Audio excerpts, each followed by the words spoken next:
Hello, everyone. I am the Comics Kid 2099, and I am joined by Connor Nielsen. Hello, Connor. Hey, how you doing, Comics Kid? I am doing very well. Today we're talking about a low-budget movie that kind of slipped in under the radar this year. It's called Avengers Endgame. This is the culmination of like 20-something movies in the Marvel Cinematic Universe that's been going on since 2008. Sort of the culmination, a culmination, if you will. And I'm, of course, joking about it being a low budget thing because this is probably the movie that everyone on the planet was looking forward to more than anything else this year. And we both saw it. Connor, do you want to tell us a little bit about Endgame before? Oh, and by the way, lots of spoilers. If you have never been to me or Connor's spoiler podcast that we do on this channel, we do lots of spoilers, so be forewarned. Connor, do you want to tell us a little bit about the movie? All right, so Avengers Endgame is the direct sequel to last year's Avengers Infinity War, in the spoilers for Infinity War, and I guess spoilers for all the Marvel movies, Mm-hmm. so you've been warned. So at the end of Infinity War, Thanos got all six Infinity Stones, put them in his Infinity Gauntlet, snapped his fingers, and erased 50% of all existing life in the universe. And a lot of those people just so happen to be superheroes we've been following for a while. So this picks up directly afterward, well, I guess about 23 days afterwards. Iron Man and Nebula get back to Earth, and then they go and Captain Marvel shows up. She's the one who brings Tony Stark and Nebula to Earth, and they go out and they kill Thanos. Mm-hmm. 10 minutes into the movie, it jumps ahead 5 years, and then as the world is sort of moving on from this giant, Ant-Man comes out of the quantum realm, and he realizes that maybe the problem-solving solution would be to go back in time and do a time heist. So that's kind of the premise of Avengers Endgame. Comics Kid, how did you feel about this movie?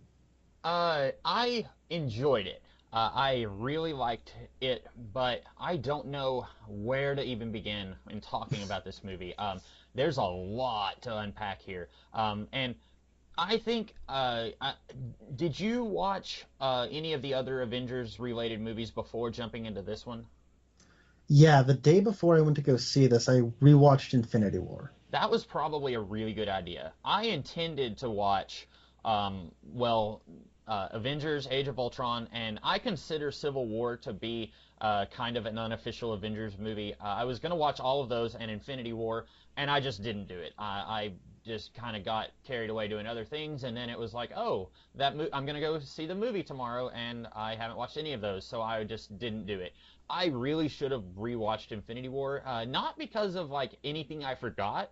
Like I rewatched it again the day after Christmas last year, and like I can still remember all the big stuff that happened in that movie. But I think I this feels like an extension of Infinity War more than any of the other movies. You know, you can watch Iron Man, and then Iron Man 2 is a sequel to it, but it's its own movie.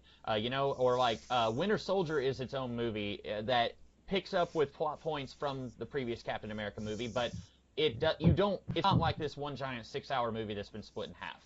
And I feel like that's kind of what we get with Avengers: Infinity War and Endgame, where there's different characters who are featured very heavily in Infinity War, and then different ones that are featured in Endgame. But it really does feel like one massive movie, more so than any of the others that we've gotten. Do you agree with that? Well, did you know that these two movies were initially announced as Infinity Wars Parts 1 and Parts 2? I think I remember that, yeah. Because I remember they did the same thing with Justice League, where they said they were going to do a Justice League Part 1 and Part 2, and I remember everyone saying, oh, you know, they're like, there was a whole lot of like, oh, DC's copying Marvel, and then Justice League ended up not doing that, and then I think, I don't know, I don't remember which happened first, but then Marvel said, we're doing two Avengers movies, but it's not Infinity War Part 2. But I still, and you know, it's hard to say that this is Infinity War Part 2 because you and I both mentioned, and I think other people have mentioned, that Infinity War is a Thanos movie that happens to feature some of the Avengers in supporting roles. Well, this Thanos is not in it for most of the movie, and so this is much more of an Avengers movie, but it still feels like an extension of Infinity War. Yeah, at the end of the day, I am glad that they title these different things, Hmm.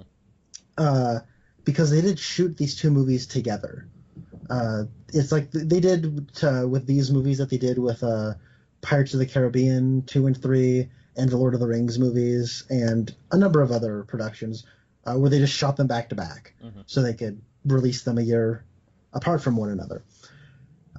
Because tonally speaking, this is a very different movie than Infinity War. Infinity War is a very big and bombastic movie that's all about the action and the set pieces, and this movie is a lot more different. It doesn't feel like the other half of Infinity War so much, as you said, an extension, because the focus is different, the tone is drastically different, but where Infinity War is like just one big event, like that is a great simulation of what an event comic book is.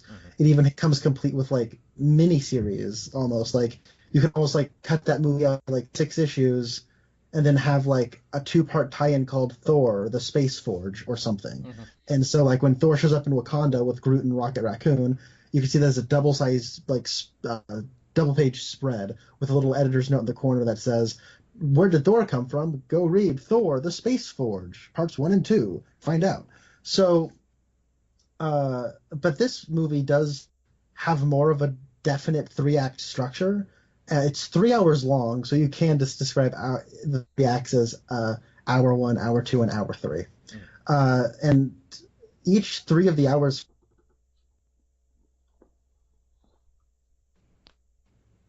that's a bit of a way to say that I think that the movie does a good job of like juggling tones, and it's not like oh my goodness, I'm really not articulating this well, but I feel like each 3 of the hours transitions into the next very well and smartly, as opposed to what I usually say that is a bad thing, where it's hour 1 or like each 3 thing feel like 3 different movies.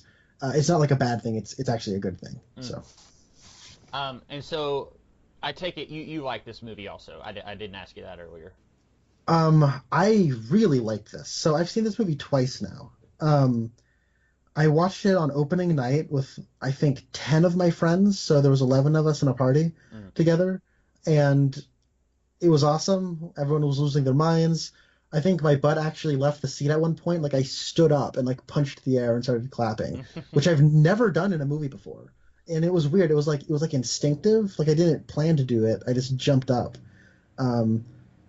We said spoilers, so like I've been waiting to hear Captain America say Avengers Assemble for a really long time. And when he did it, it was so awesome. Oh my god. It still gets me excited. There's a lot of really cool stuff in this movie. And then I watched it. Oh, go ahead. I watched it a second time. My girlfriend and I were in Hawaii together, and we here's how this movie made so much money in its opening weekend. Me and my girlfriend drove to 3 different theaters to find a showing that was not sold out. Wow. And it wasn't just like, oh, the next showing in an hour has seats. It's like, well, the showing at midnight has like 2 seats available. We can't promise they're together. Like that kind of sold out. And so we found one that miraculously had just opened up a new screening.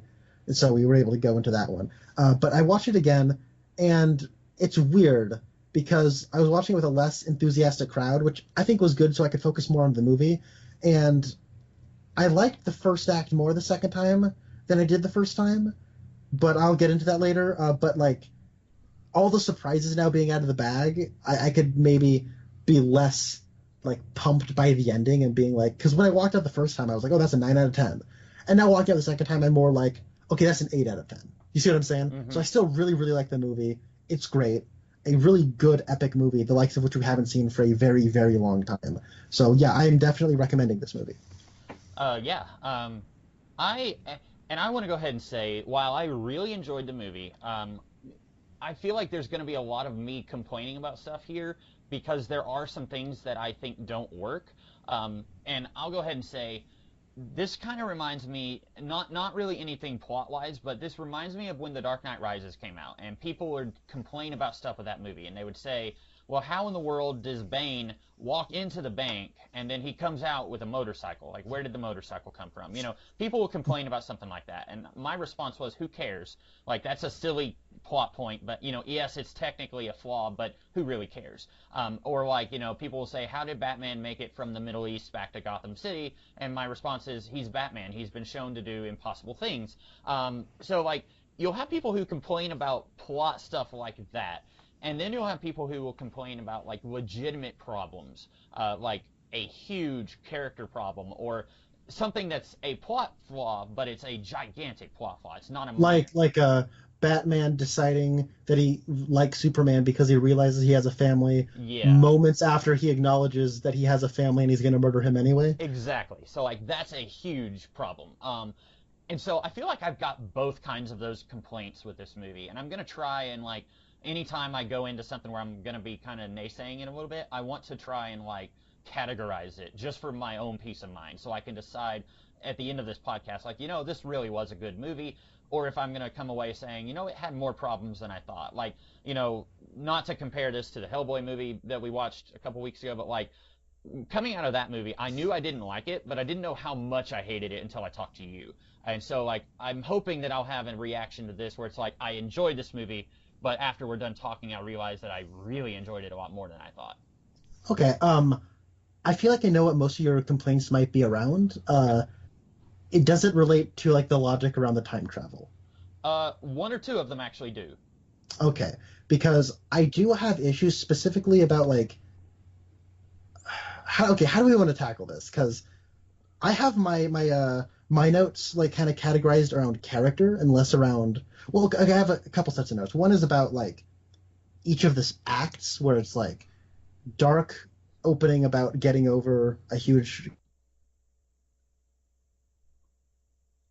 like battle and epilogue, right? Mm-hmm. So I have notes about that, but then I have also notes about just each individual character. And so I have some issues about like how Captain America's on the bench at the end, but at the same time, a literal like, bench for anyone who has not seen the movie. It's an act. We're not just metaphorically benching him. But like at the same time though, that emotional moment is so powerful. I don't really care. Yes. You know what I mean? Let's go ahead and talk about the Captain America one because that was one of mine. I think mentally, that my brain says that doesn't work, but my heart says, "Shut up, let me have this moment." So early in the movie, the Hulk is laying out the rules of time travel in this world. He says you could go back in time and you could blow up planet Earth and it would not affect us in the present day. It basically will just create a new timeline. He says, and we even see when they're time traveling, they do some things, they mess up a couple of times, and it, causes what would have been a huge difference in the present day, but it doesn't affect their present day. But then at the end of this movie, Captain America has to go back and return all the Infinity Stones that they stole at different points in time, and then he decides to stay in the 1940s and get with Peggy Carter and have a happy ending. Now, my heart says I'm glad he has his happy ending, and I remember like 2 years ago, people were saying, how are they going to write out Chris Evans? How are they going to write out these actors who are wanting to get out? And someone was saying maybe he's going to go into the Soul Stone and he's going to have a version of the 1940s, but it's not exactly the 1940s. So people were predicting something similar to this for a while.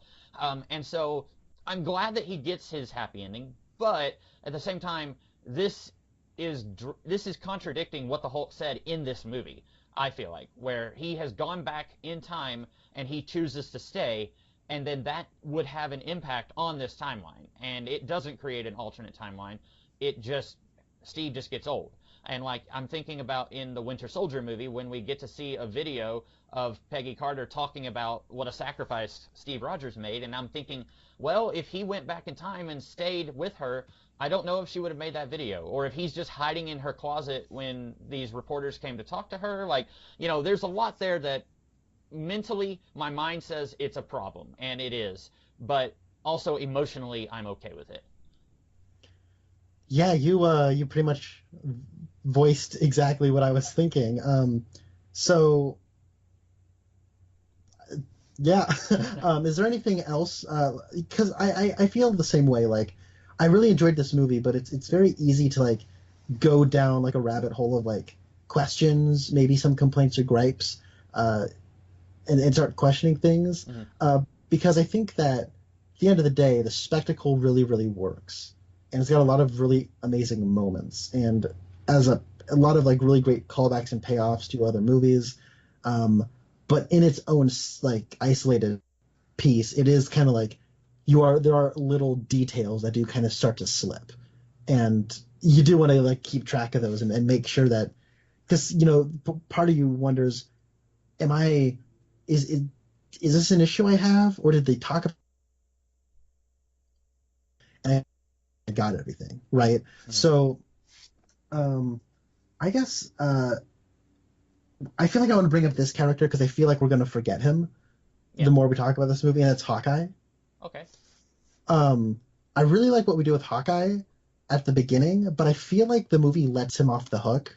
So what basically in this movie, what Hawkeye has become is he's on like house arrest the way Scott was in Ant-Man and the Wasp, where he has that ankle bracelet. So he's able to like be at home and be with his family, and he's like training his daughter. This is the opening scene of the movie. He's training his daughter how to do bow and arrow, and then she fades to dust, and then the rest of his family fades to dust. And what has happened is when it makes the 5 year jump, we learn that he is basically, I guess like his comic book name is Ronin, Hmm. but he is like this like vigilante mercenary who was going around and murdering gangsters and cartels and stuff. But not just like murdering them, like brutally savaging them, because we have a scene where Natasha Black Widow has sort of become like the oracle of the Avengers, and like Okoye and Rocket Raccoon and War Machine and Captain Marvel are all around the planet or off world, and they're all trying to figure out what to do. Um, and After they have like a little hologram meeting, Rhodey stays behind and says, "I'm in Mexico and we found a cartel that got really bad." And then Black Widow says, "It's probably just another cartel." And she's like, and then War Machine's like, "No, it's Clint Barton." And then I know it's him. And then Natasha asks where Rhodey thinks he will be next, and then she starts crying. Hmm. And it's like you kind of see how far he's fallen, and his like kind of what you can tell his philosophy is that he is going after people who he feel didn't deserve to live, and so he's almost like becoming like them to get rid of them, and you can see the toll it's taking on him, and he's like done really really bad things. I understand Black Widow forgiving him and kind of letting him off the hook. She says that I don't judge people in their worst mistakes. Hmm. And based on what I know about her, I believe her. But I feel like nobody else has an issue with this because the movie doesn't really have time for it.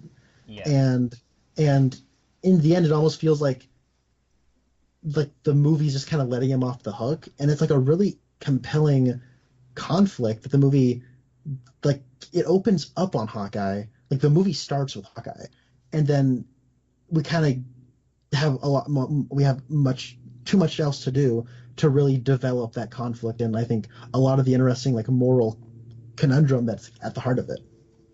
Yeah, I think you're right.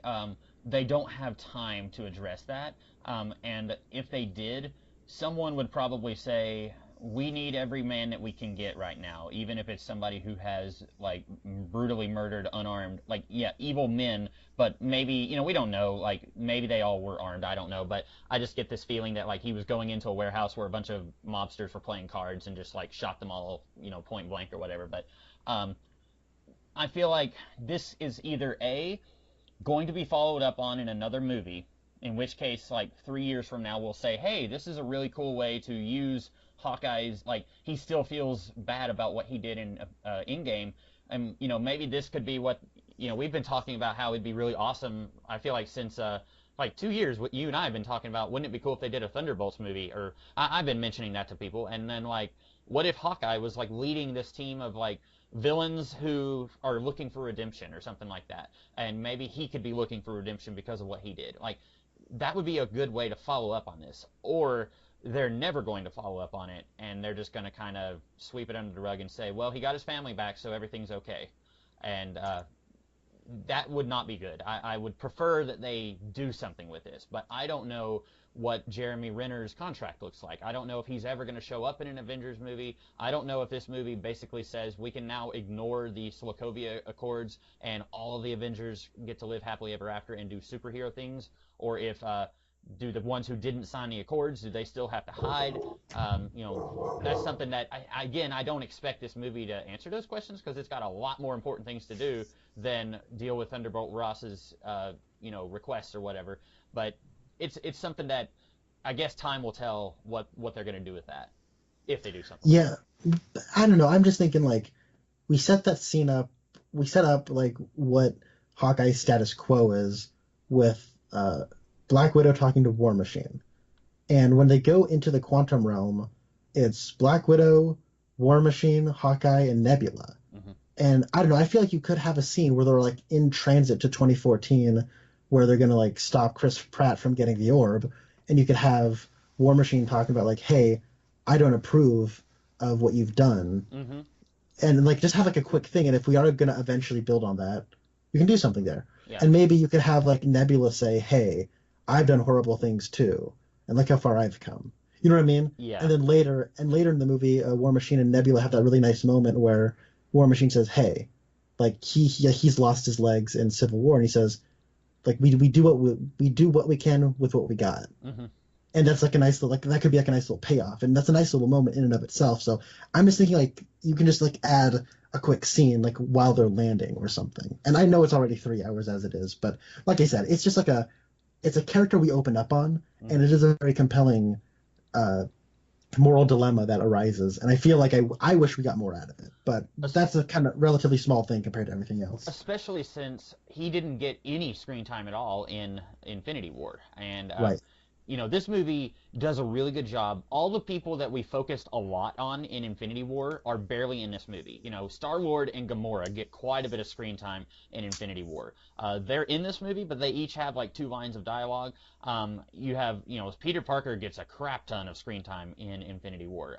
He has like 2 lines of dialogue. So I think the only person who has a whole lot in Infinity War and a lot in Endgame is probably Tony Stark. There's other characters who are in both movies, but I think Tony has the most in both.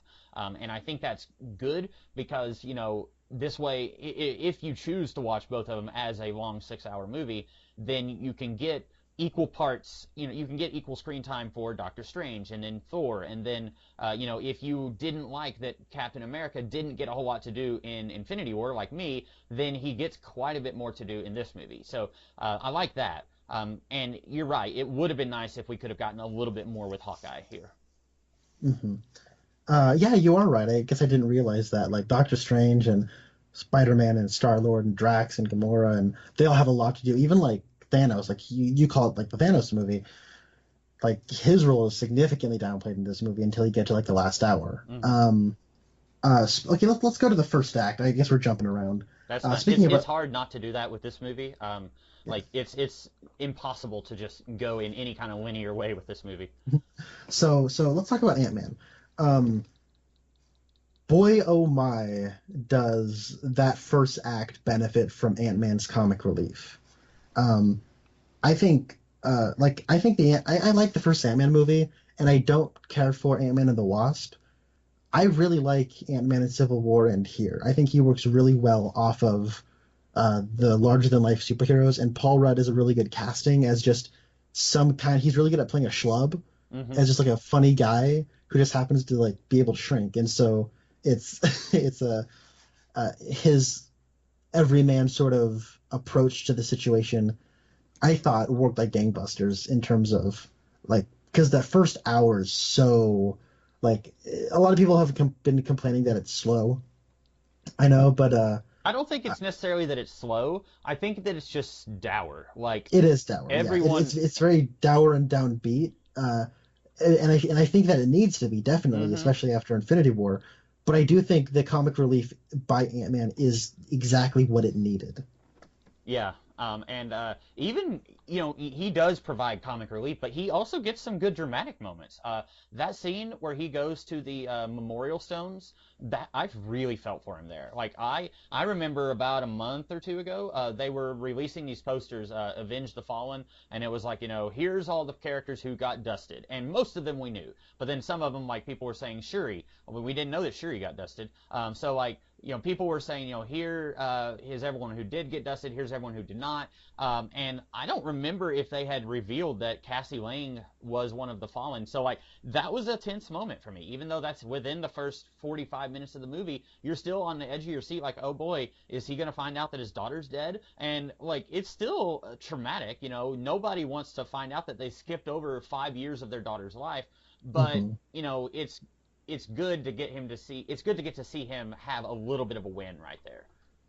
Yeah, and it was a really like it was a it was a cool moment. I don't know how else to describe it when he looks at the memorial and he sees his name. Mm-hmm. Like that is like probably the most pathos. Like that whole situation is like the most pathos out of anything Ant-Man, and it is sort of like a little disturbing in a not in like a horror movie way, but it's like disturbing in like an existential way. Yeah. And like seeing Ant-Man deal with that is almost like this. It catches you off guard because you're not used because he's the funny guy. His introduction is kind of funny.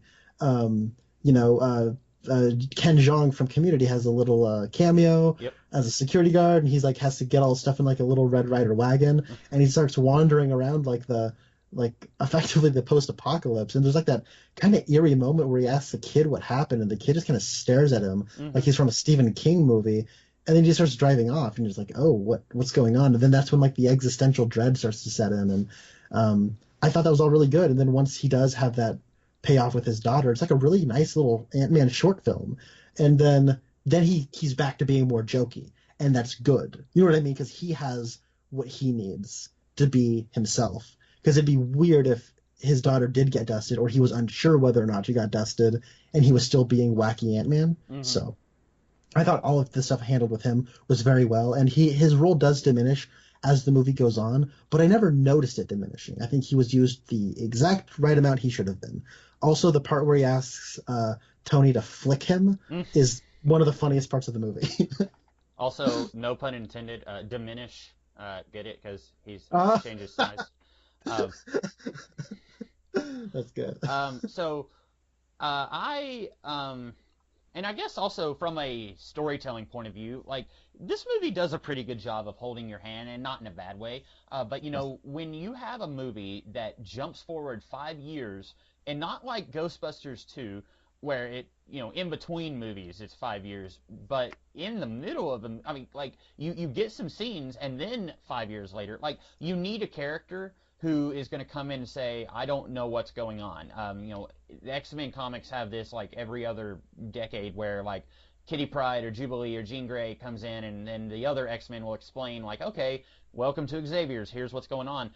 You need someone like that, a point of view character that everyone else can say like, well, now Bruce Banner and the Hulk have combined, so you've got the best of both worlds. You get someone who can because if they had somehow worked it out so that Ant-Man awoke before the 5 years gap, then the audience would potentially be more lost as the movie is just powering forward. This gives the movie an excuse to explain some stuff to the audience, right?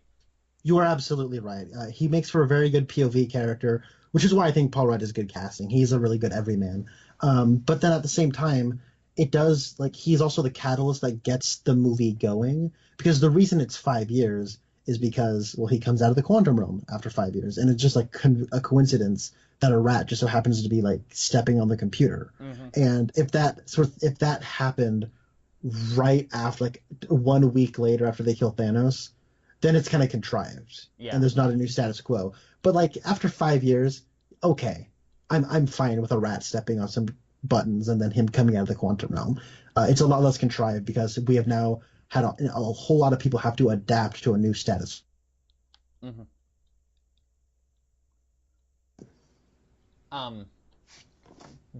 Let's talk about the 5 years thing. Do you like that it jumps forward 5 years and it doesn't take that back? I do. That was completely unexpected. Yeah. I am surprised how like Spider-Man Far From Home is going to handle that. Yeah. Because it looks like that entire cast got dusted and came back. Yeah. That was what I was thinking, because like that was when we're in the final battle, when like every character in the Marvel universe is fighting Thanos' forces. I was thinking about that. I was like, okay, but how are they going to handle this with Spider-Man Far From Home? And like, I think some of the other movies like are going to be, and for all we know, I don't know, but it looks like, okay, so spoilers, we've already said that. So Iron Man dies.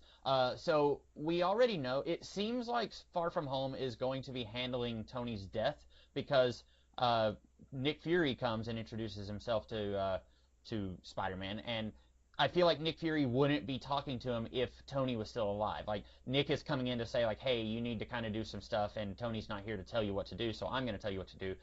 Because before watching this movie, I was thinking, well, it's possible that Spider-Man Far From Home takes place like 1 hour before the events of Infinity War, maybe, or something like that. But it looks like it will take place after, or not, yeah, it looks like it will take place after Endgame, but I do think it's a little silly that, like, I have a feeling we're going to go into Far From Home, and they're not really, you're not going to have someone like Ned mentioning, hey, is anyone else here having an existential crisis because they were wiped out of time for 5 years? Like, you know, I don't know if anyone's going to mention that.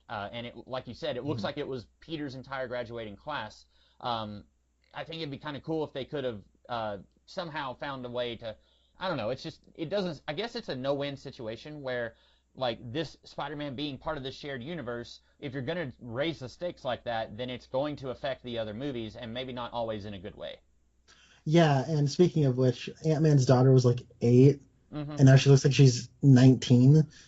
I had the same. So Hawkeye's family, and I haven't watched Age of Ultron in a little bit, but I don't remember his daughter being that old. Like, I remember him having a couple of kids who are like 5 in Age of Ultron, and of course that was in 2015. And if Infinity War takes place in 2018, then I guess all of his kids will be 3 years older. But like, Linda Cardellini was pregnant in Age of Ultron, and now their youngest kid was like old enough to be throwing a baseball. And like, I was thinking, wait a minute, like, it's okay, like, it's not a deal breaker, but Yeah, it is weird. yeah. I was just because the reason I actually brought up Scott's daughter is because I was thinking, wouldn't it be funny if at once she's young and they all get dusted and then they all come back and now she's their age and now Peter has a new love interest, and instead of it being the Vulture's daughter, it's Ant-Man's daughter. Then Ant-Man's got to have wacky, oh no, my daughter's dating Spider-Man. What's the deal? I'm Ant-Man, he's Spider-Man. What's the daughter going to be? Is it going to be like praying mantis man? I don't know. So, I don't know. So I was thinking that might be funny, but she's aged out of high school, it looks like. Anyways, but I guess when it comes down to this whole time jump thing, my mind is to immediately, because of the way this whole thing is franchise-minded, my initial reaction is to think, well, what about future movies? But then I have to think, stop, Connor. We gotta look at what we have right now. I'm sure they have a plan for the future. I can get worried and speculate about the future now, but I won't. I'm just gonna look at this movie on its own in an island and look at it as what we have. I was surprised they went there because of what I think I know about the future of this franchise. And I thought it was a bold choice, and I liked how long we spent in that status quo. And what I do like about this, like the new status quo, is that there has been change. I like all the well, Captain America hasn't changed, but that's sort of Captain America, and that's okay. I guess I'll maybe talk about probably my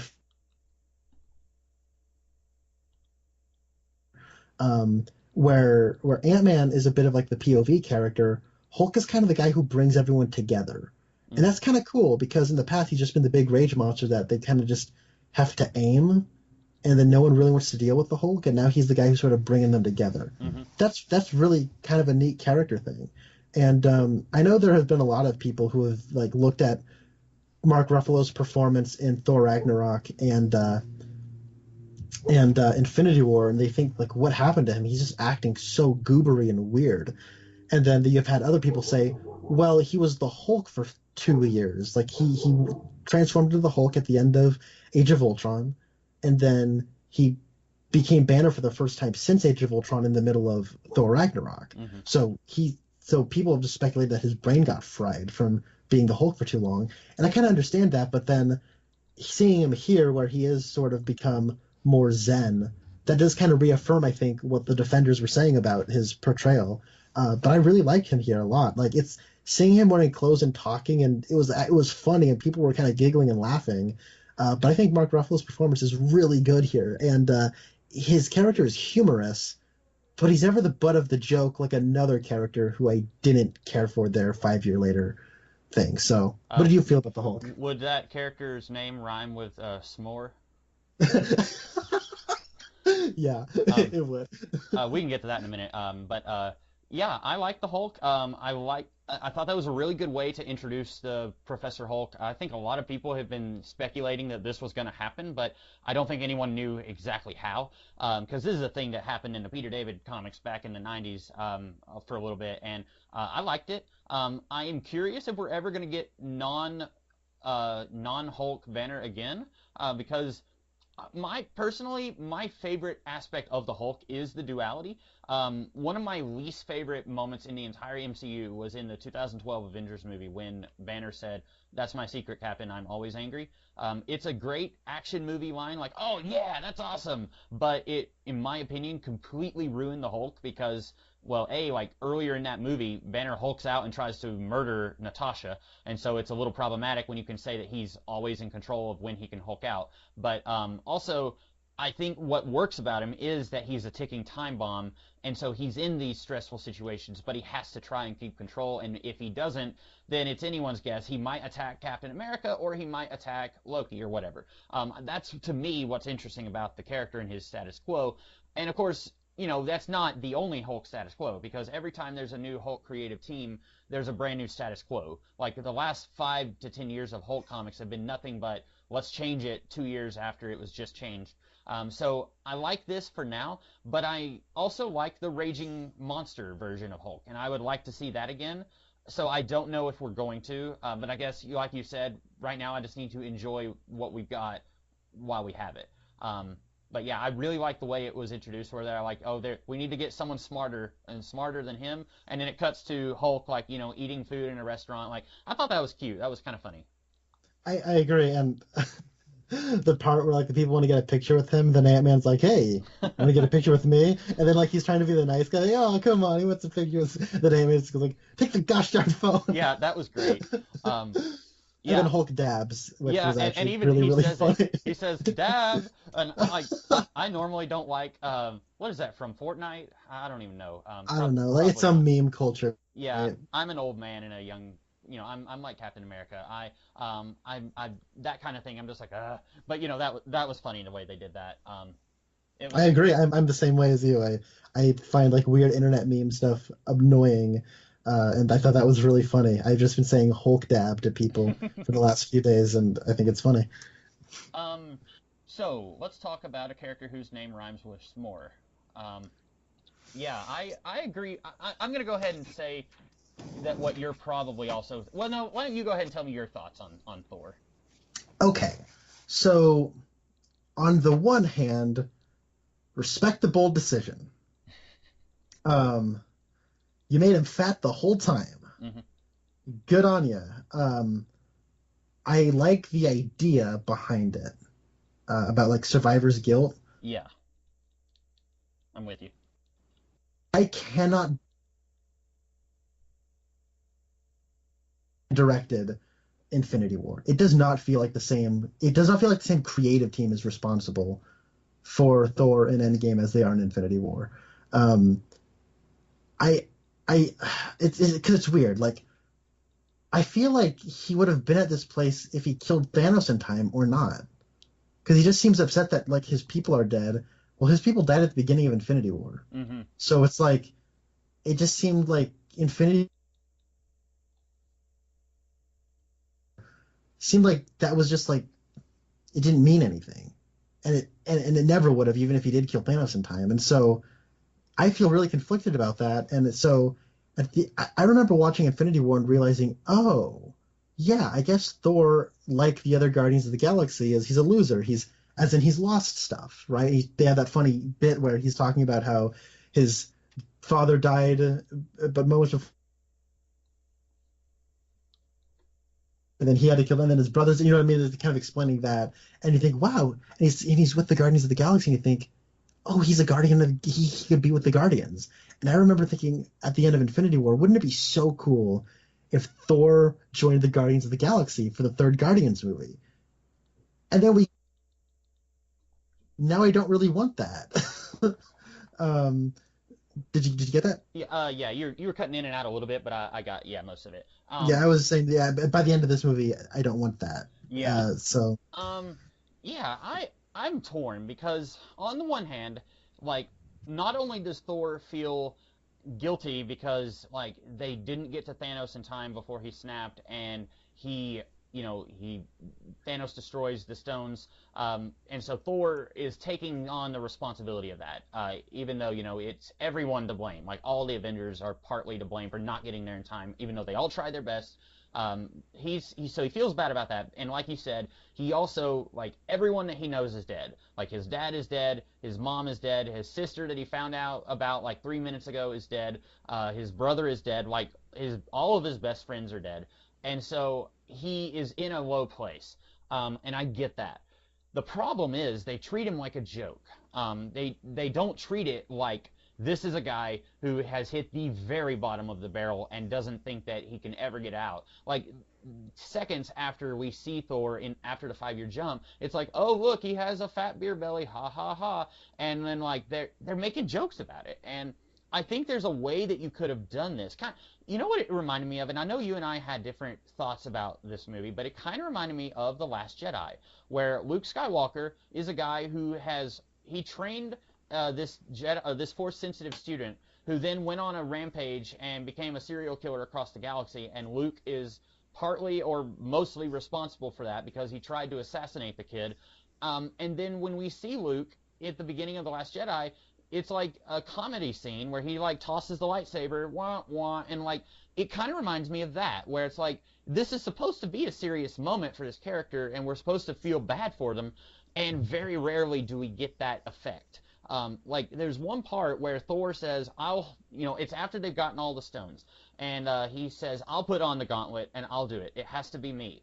And I'm thinking that's a really good moment for Thor. Like he feels like he has to contribute something because he feels like he's just worthless. And then they undercut that by having a joke. He says, do you know what's flowing through my body right now? And Rhodey says, Cheese Whiz. And haha, yeah, it's funny. Thor's fat. But he's also like going through a lot, and I feel like this movie isn't treat it wants to do it's almost like it's trying to have its cake and eat it too. And I agree with you. I don't think that this feels very different from the despondent Thor that we got in the previous movie.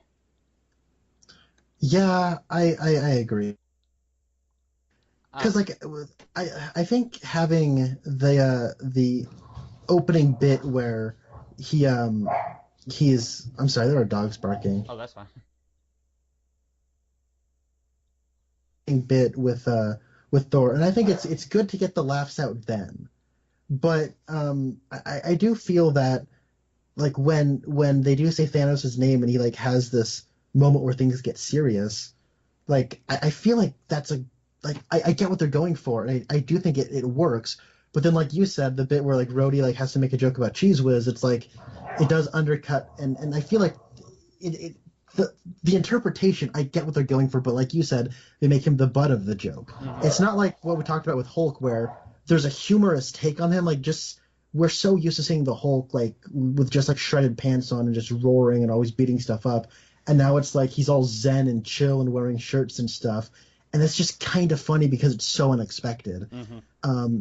But I never feel like we're supposed to be laughing at the character, just kind of laughing at the situation.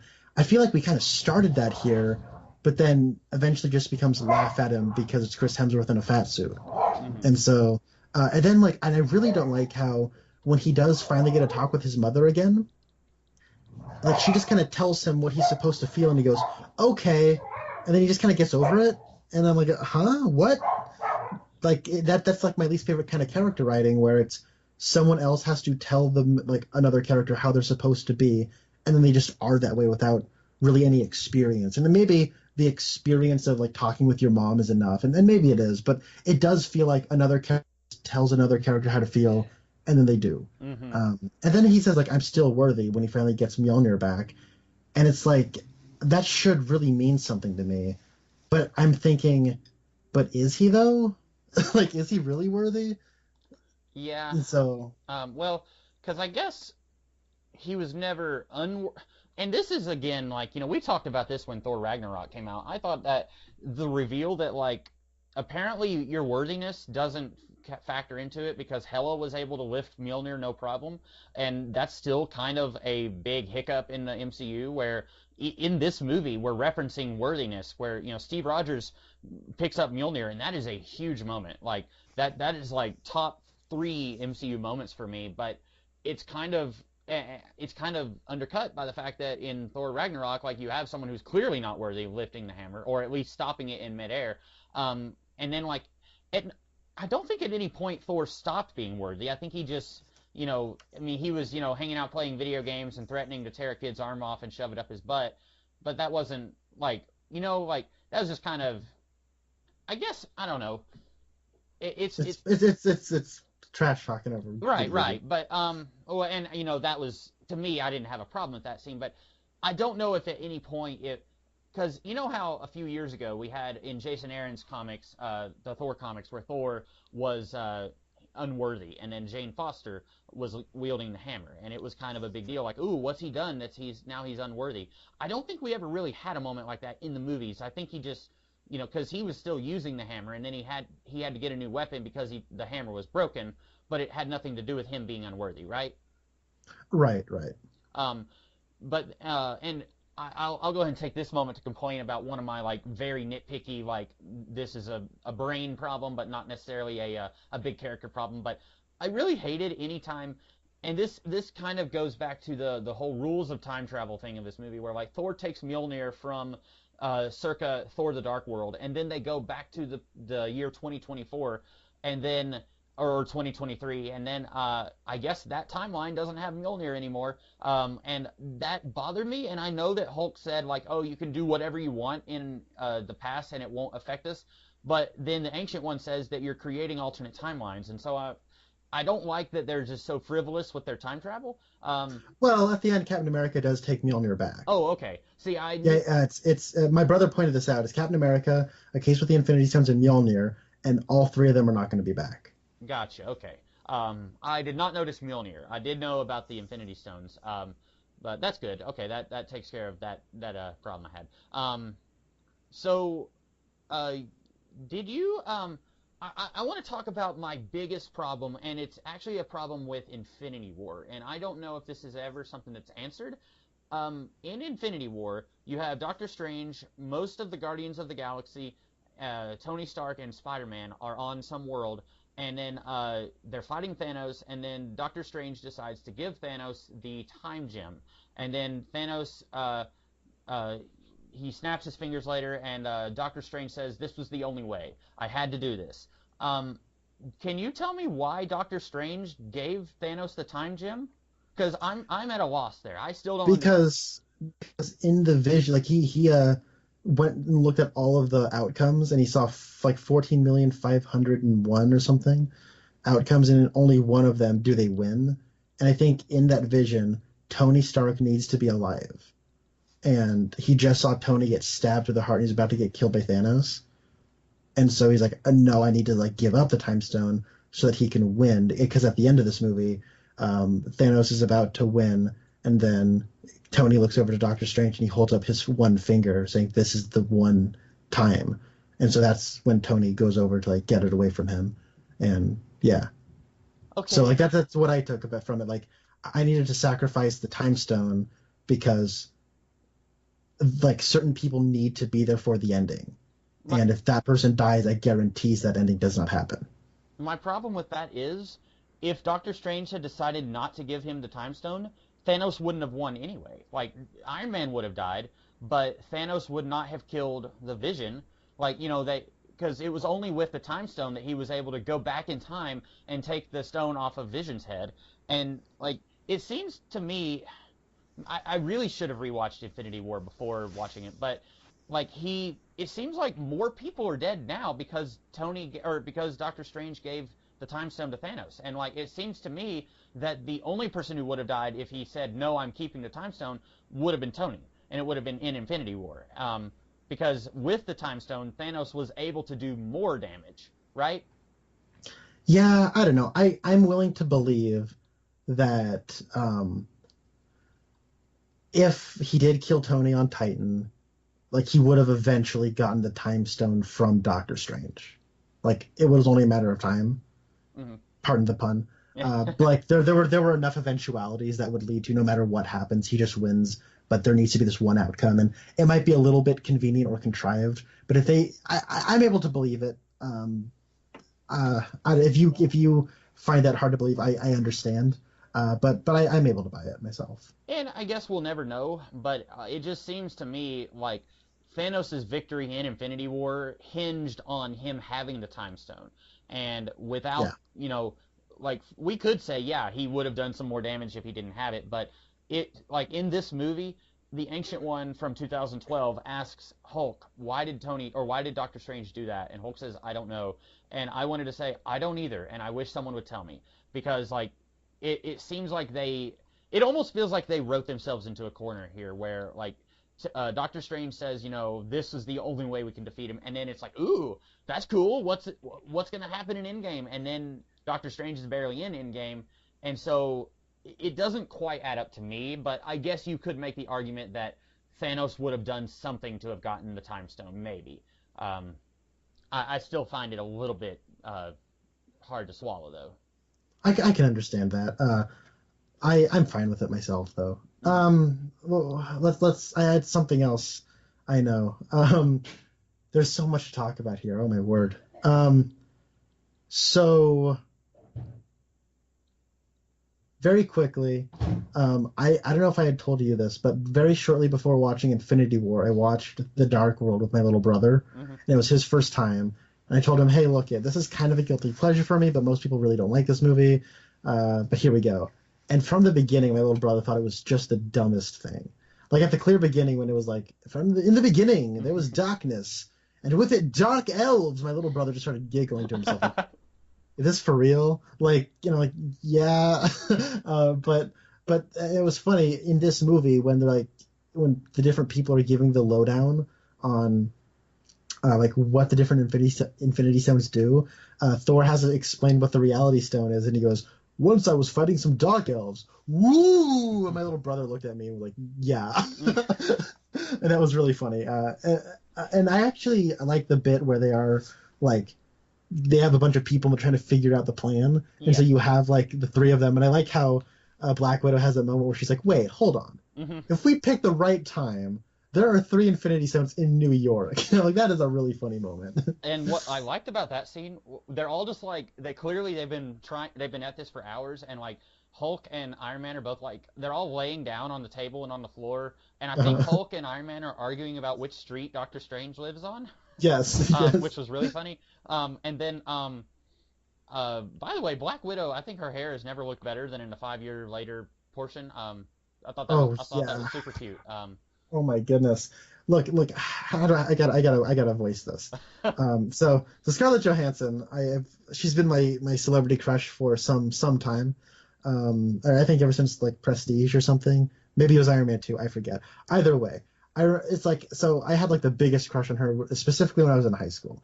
And then as time goes on, you're like, okay, I know what Scarlett Johansson's like. Blah blah blah blah blah. But it's been a while since I've like really seen Scarlett Johansson, and I'm like, it's like chocolate, right? Like my favorite food on the planet is chocolate, and I'm always gonna like chocolate. But sometimes you have enough chocolate, and you go, okay, I've had enough chocolate, and Mhm. then you go back and you realize, oh crap, I really like chocolate. And so like, and sorry, spoilers in her death scene before she died, I'm like, wow, I don't think I've ever seen her look better than she does now. Like, oh my goodness, she's so beautiful. Oh my word. Mhm. Um, Ah, and her hair is awesome too, like with the blonde at the tips of the red, and the red is so red, and oh my word.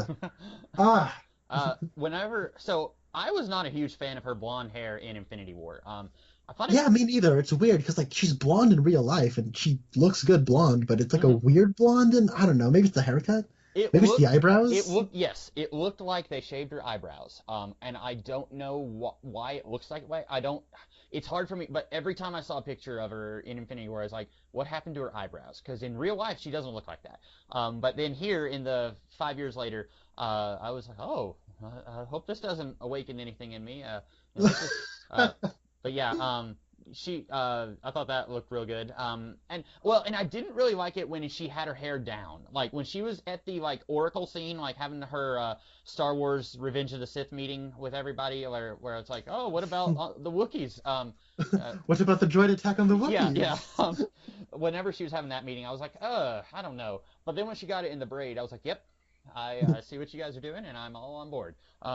To quote Bobby Briggs, Amen. Yep. Um, so let's talk about her death. So whenever they went to Vormir, which by the way, before that was a subtitle on the screen, I thought they were saying Boromir. And I was like, the guy from the Lord of the Rings? Okay, sorry, before you talk about this, I wanted to talk about them going to Vormir. Jeez, you got me saying it now. I promised I wouldn't do that. But early on, they're explaining like it is like a dying star at the center of all celestial existence, and I went, "Geez, if you want to go there, just go to a theater playing Hellboy." Hey! Boom! All right, talk about it now. No, that was good. We didn't like Hellboy for anyone who didn't watch our video on that. So did we see that? Okay, Hawkeye and Scarlet, or no? See, I always do that. I always want to call her Scarlet Witch because her name is Scarlett Johansson. Hawkeye and Black Widow go to Vormir, and we know from Infinity War somebody has to sacrifice something to get the Soul Stone. Did you have any? What was your guess? Did you think it was going to be Hawkeye, or did you think it was going to be Black Widow? I thought it was going to be Hawkeye because Black Widow's got a movie in development. Okay, see, I was thinking that too. And I remembered someone saying it's not going to be a prequel, right? Like, I remember. I don't know. I have no idea. I didn't hear that at all. Well, and see, now I'm wondering just how much of this was like 6 months ago they said, hey, so we're killing off Black Widow. We're the three of us are the only ones who know. Why don't we announce that she's going to get a movie, and then we won't do the movie? And like, and I'm legitimately think that they're doing that. Like, how they give Tom Holland like a completely separate script so that like, or like, maybe they'll film like 5 different death scenes with Tom Holland where that way if he decides to go and blab spoilers like he always does, then he may not actually spoil the real one. Like, I think they're doing something like that here. Or they could do a prequel. I would be okay with a prequel where she escapes the Red Room. That is what it's called, right? The Red Academy? Yeah. Okay. I think they do. Cause she says like take us to the Red Room. Okay. So there and where people speak in reverse. Right. And the birds sing a beautiful song, and there's always music in the air. And Hulk says, "Sometimes my arms bend backwards when I dab." No. We did a 2-year podcast on Twin Peaks, guys. You should go watch it or listen to it.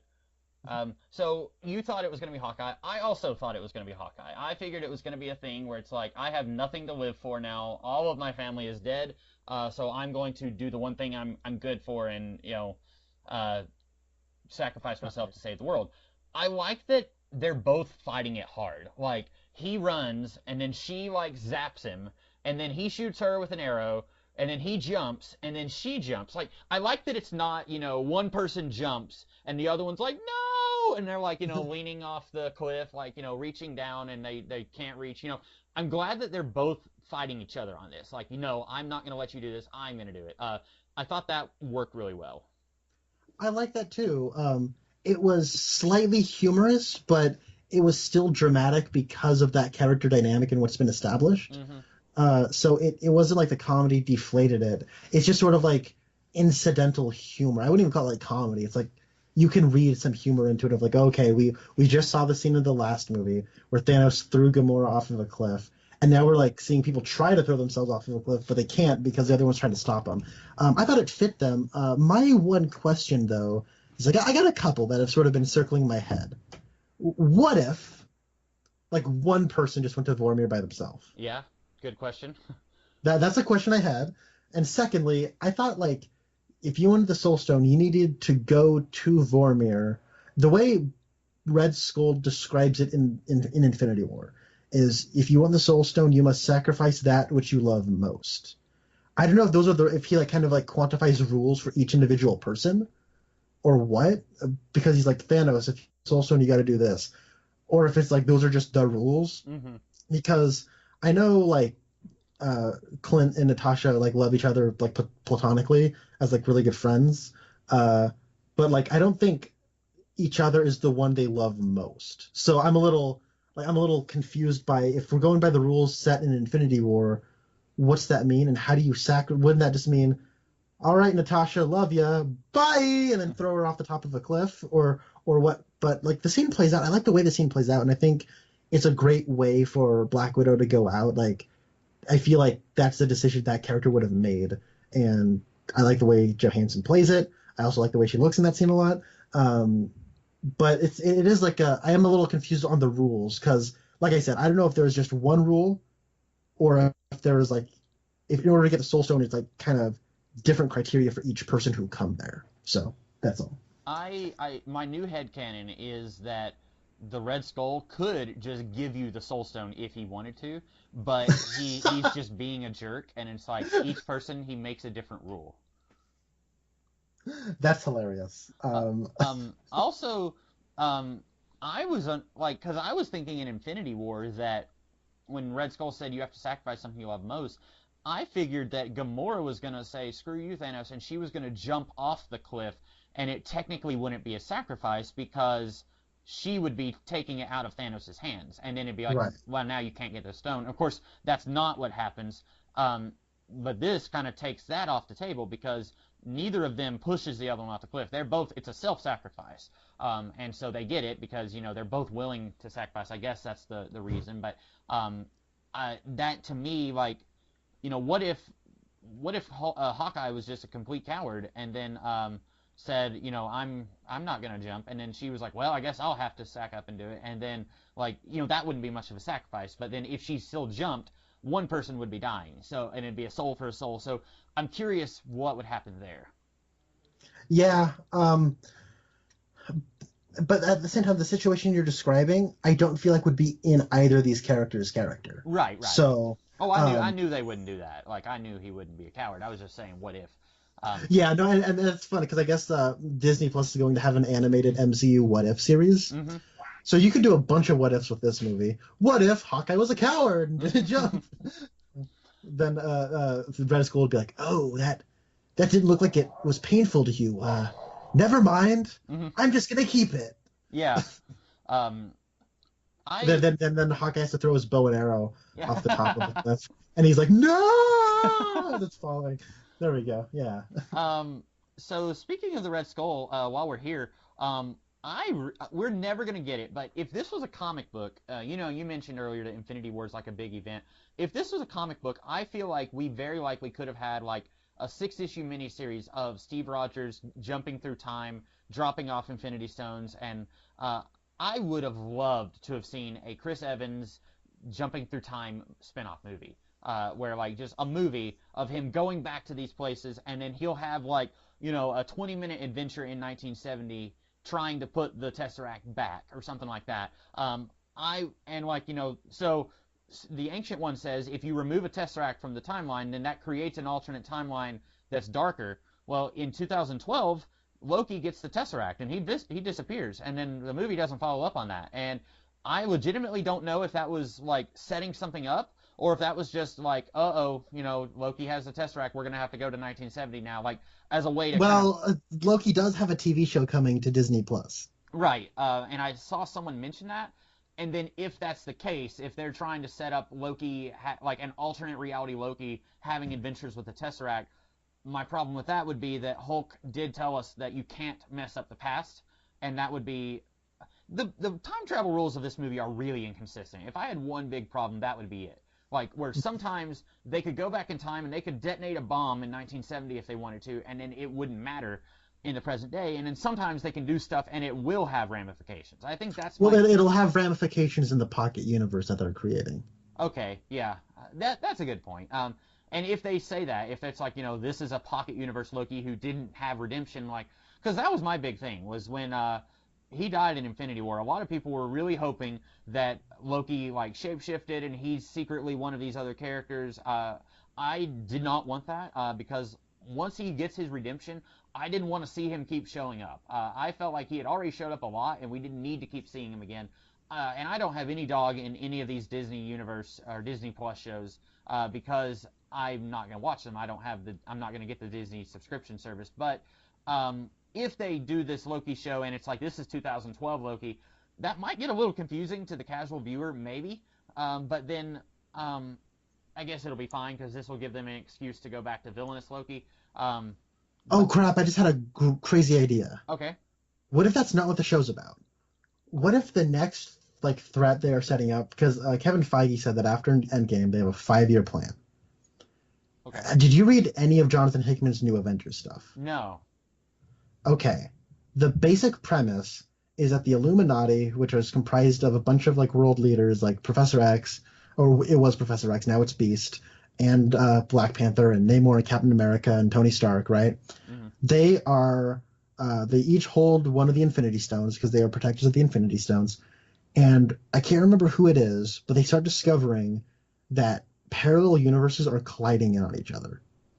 And they keep running into each other, and both of them are being destroyed. And the moral debate at the center of it is, do we blow up another world, which would then destroy that entire universe, to save our own? Because if we don't, then we both die. That's kind of what's going on. So what if, like, the thing that they're going to be doing over the next 5 years, or maybe building up to, is like these convergences that are happening, where it's like these pocket universes are colliding in on one another, and then like one of them that we're going to collide into is with Loki, and then they're going to have that. I don't know. That's just a thought I had. Yeah. I kind of hope they don't do that. Because one of my big problems with this movie, so it's very continuity heavy, and that's good if you are, because there's a lot of people that I see, like on my Facebook, people I never in a million years would have pegged as being superhero fans, who are huge fans of the MCU, like bigger fans of it than I am. And like, I mean, they would never touch a comic book in their lives, but they're big fans of the MCU, and I guess they like this movie. I haven't heard anyone say, well, I've actually heard one person say they just flat out did not like it, but they didn't really give a reason why, so that's okay. But this movie relies on, you have to have seen the 2012 Avengers movie, and probably you should watch Thor: The Dark World, even though there's only like 5 minutes of this that references that. Like, you know, it would be good to see it. And you know, I'm trying to think of some of the others, like yeah, the way I would the list I kind of put out actually did not include Thor: The Dark World, but maybe put that in if you have the time. Mm-hmm. I said first Avengers, The Winter Soldier, Avengers: Age of Ultron, Civil War, Thor: Ragnarok, and then Infinity War. Mm-hmm. Yeah, those are all really good because like they specifically mention the events of Age of Ultron with like the suit of armor around the world and stuff like that. But like specifically, like, you know, there's scenes that, like, it's a direct callback to the scene, if it's all the same to you, I'd like to have that drink now. Like, it follows up that scene, and like there's extra stuff added in there, and like if somehow you have not seen the 2012 Avengers movie, I would wager you are going to be confused. Now maybe I'm overreacting to the continuity of this world. Maybe someone who's never seen any of these could go into this movie just fine. I don't know.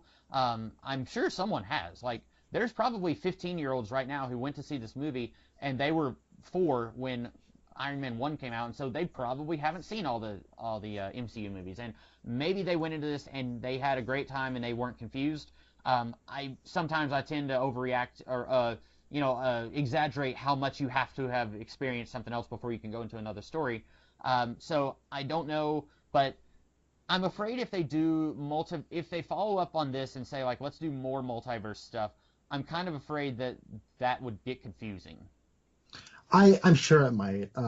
So I was just kind of spitballing. But while we're in 2012, let's talk. I have a list of things I loved about the 2012 Avengers segment of this movie. Yeah. The part where they say, all right, Hulk, go get that time stone and maybe smash some things along the way. And he kind of like half-heartedly like stomps a car and like throws over a motorcycle and goes, ah. Mm-hmm. That was hilarious. Also, the whole gag about you have America's butt is so funny. And like when they bring it up, like like that is the worst Captain America suit ever, and like them calling attention to it, where Tony's like, I forgot to mention Cap, but that suit did nothing for your butt. And then you have like Ant-Man, who was like the biggest Captain America geek in any of these movies. Like in Civil War, where he like Ant-Man gets Captain America's shield back, and he goes, "Here's your shield, Captain America," and it's like this funny little moment. And then this one, he's like, "Hey, no, don't. As far as I'm concerned, that's America's butt in this movie." And it's really funny. Doesn't and then he later, salute when he says that? he does. I actually just saluted when I said that, but you couldn't see it. And then later, when you have this like great cap on cap fight scene, before you can even get to that, we have the scene on the elevator, which is awesome. In the movie. One of the best scenes in the movie. It's so great. Like it's shot exactly like the Winter Soldier scene, and then like they pull a fast one on you where he starts saying "Hail Hydra," and I'm like, everyone cheered in the auditorium when that happened, and then he like walks out like, "Oh yeah, I got this." And also Robert Redford showed up. I did not expect to see him back in a million years, or the Ancient One. That was awesome. We could probably make a list of people we did not expect to see back, and I'll tell you my top one in a minute. But the elevator scene. Were you expecting him to say, "Before we start, does anyone want to get off?" Like I did. You were not, or you were? I absolutely was. Yeah, and I'm glad that he didn't do that. I thought it was really brilliant the way he handled that. Somebody even had a pretty interesting fan theory about why he was suddenly able to lift Mjolnir, because a lot of people, and myself included, a lot of people were saying the reason in Age of Ultron that he was not able to lift it was because he was keeping the death of the Starks, or specifically how they died, he was keeping that a secret from Tony. And I thought that seemed like it made sense. Apparently Joss Whedon says that Captain America just didn't want to hurt Thor's feelings, which I think that's my least favorite theory about that. But apparently someone had gone through, and I wish I had the theory in front of me and who said it. It was on Reddit if you're into that sort of thing. But someone had said that Captain America at the end of, or at the beginning of Avengers and end of Captain America first movie, he's like, punching bags, and all he's looking for is the next fight. And then, like, in Winter Soldier, he fights all these guys on an elevator. And in this movie, he's counseling people. He's going to these group council sections, and then he gets in the elevator, and he could fight them, but instead he uses his words, and he doesn't have to fight. And so at the end of the movie, he says, "I'm done fighting," and then he goes to live his life with Peggy. And so that's why he's able to use Mjolnir, because he's not eager for a fight anymore. Like, the first Thor movie. Wow. Thor, I didn't even realize that. That's great observations. Yeah. And it lines up with Thor too, because in the first Thor movie, he was all about like, I just want to fight some frost giants. I don't really care about the consequences. And so I thought that was really well thought out. But yeah, so I like the elevator scene a lot, and then I like, again, when he's fighting 2012 Captain America, and then 2012 Captain America thinks he's Loki, and another really I don't know, I can't remember if people in my theater really reacted or not, but when 2012 Cap says, "I can do this all day," and then our Cap says, yeah, I know, that was great. That was so funny. And then they have an awesome fight scene, which is like shot like it's like a Mortal Kombat video game. I thought that was awesome. And then at the end, you have this like pause, and he looks down and he goes, "That is America's butt." Such a great callback. Like, oh my word. Like, I really love, and like, even like Tony Stark, like impersonating a guard looking at the interaction he has with Robert Redford, and he like is talking with like a high pitched voice, like, "We need some help over here." Yeah. It's so funny. Would you say, I think for me, my favorite era that they visited was either 2012 or 1970. I'm not really sure, because there's some really good stuff in 1970, but I really liked all the callbacks to the first Avengers movie, and stuff that we didn't know about in 2012, like Robert Redford and Rumlow and the Ancient One showing up in 2012, I thought was also really good. Yeah, there was a lot of like big surprises, and I also liked how it played with that first movie and like stuff happening between the scenes. That really felt like the Russos were really excited to play with one of their favorite Marvel movies. Mm-hmm. Like the part where like he's like, "If you don't mind, I'd like that drink now." Mm-hmm. And then Iron Man goes, "All right, stop posing around, everybody. Let's take care of business." It's really fun, and yeah, I don't know. I really like that. And the 1970 stuff was great. Who was your favorite like surprise cameo? Oh, the one that I did not expect was Natalie Portman. Not I don't want to say it's my favorite cameo, but I was pretty sure she had burned some bridges with Marvel. So like she's here and she's here for like 2 minutes. And I I was reading up on this right before we started recording. Apparently she did not actually film any new footage. So I'm guessing when we see her asleep and then she stands up, I guess that was just a big CGI thing, which congratulations because I did not notice it looking weird. But apparently she did record some new audio that I did not hear. Like it was Oh, was it where she's like at going into her room and saying, "No, no, no, I just like I don't need any new towels," or something about that? something like that. It's been forever since I've seen The Dark World, but whenever we see Thor's mom from a distance and we see someone with dark hair, I thought, oh, they're gonna pull a George McFly from Superman 2, where like it's someone in a wig and it's not really Natalie Portman. Like in the same way that like they got a different actor to play George McFly in Superman in Back to the Future 2. I thought they were going to do that. And then we get a close-up on her face. And like I said, I thought she was kind of done with the Marvel movies. I thought she didn't really enjoy working on these. And so I was pleasantly surprised. That doesn't... Well, Go I was actually gonna say I noticed that it wasn't new footage. Oh, okay. Like it's like she's in two shots. One of them where she's laying in bed. It's like kind of an overhead shot, and the second one is like she gets up out of bed and then walks out of frame, and then Rocket kind of comes up, and I was like, I have a feeling Rocket was added in post, and so you saying that kind of clears that up for me because Natalie Portman is a beautiful woman. She's a movie star, but she has aged since 2013, and she looked exactly the way she did in 2013, and not in one of those like, wow, that digital de-aging effect is really good. It's one of those that looks like it's archival footage that was not used in Dark World that they are repurposing for this. So Okay, yeah. I didn't mind. but I too did not expect it, and I also don't mind. So Who would you say your favorite cameo was, though? oh good heavens.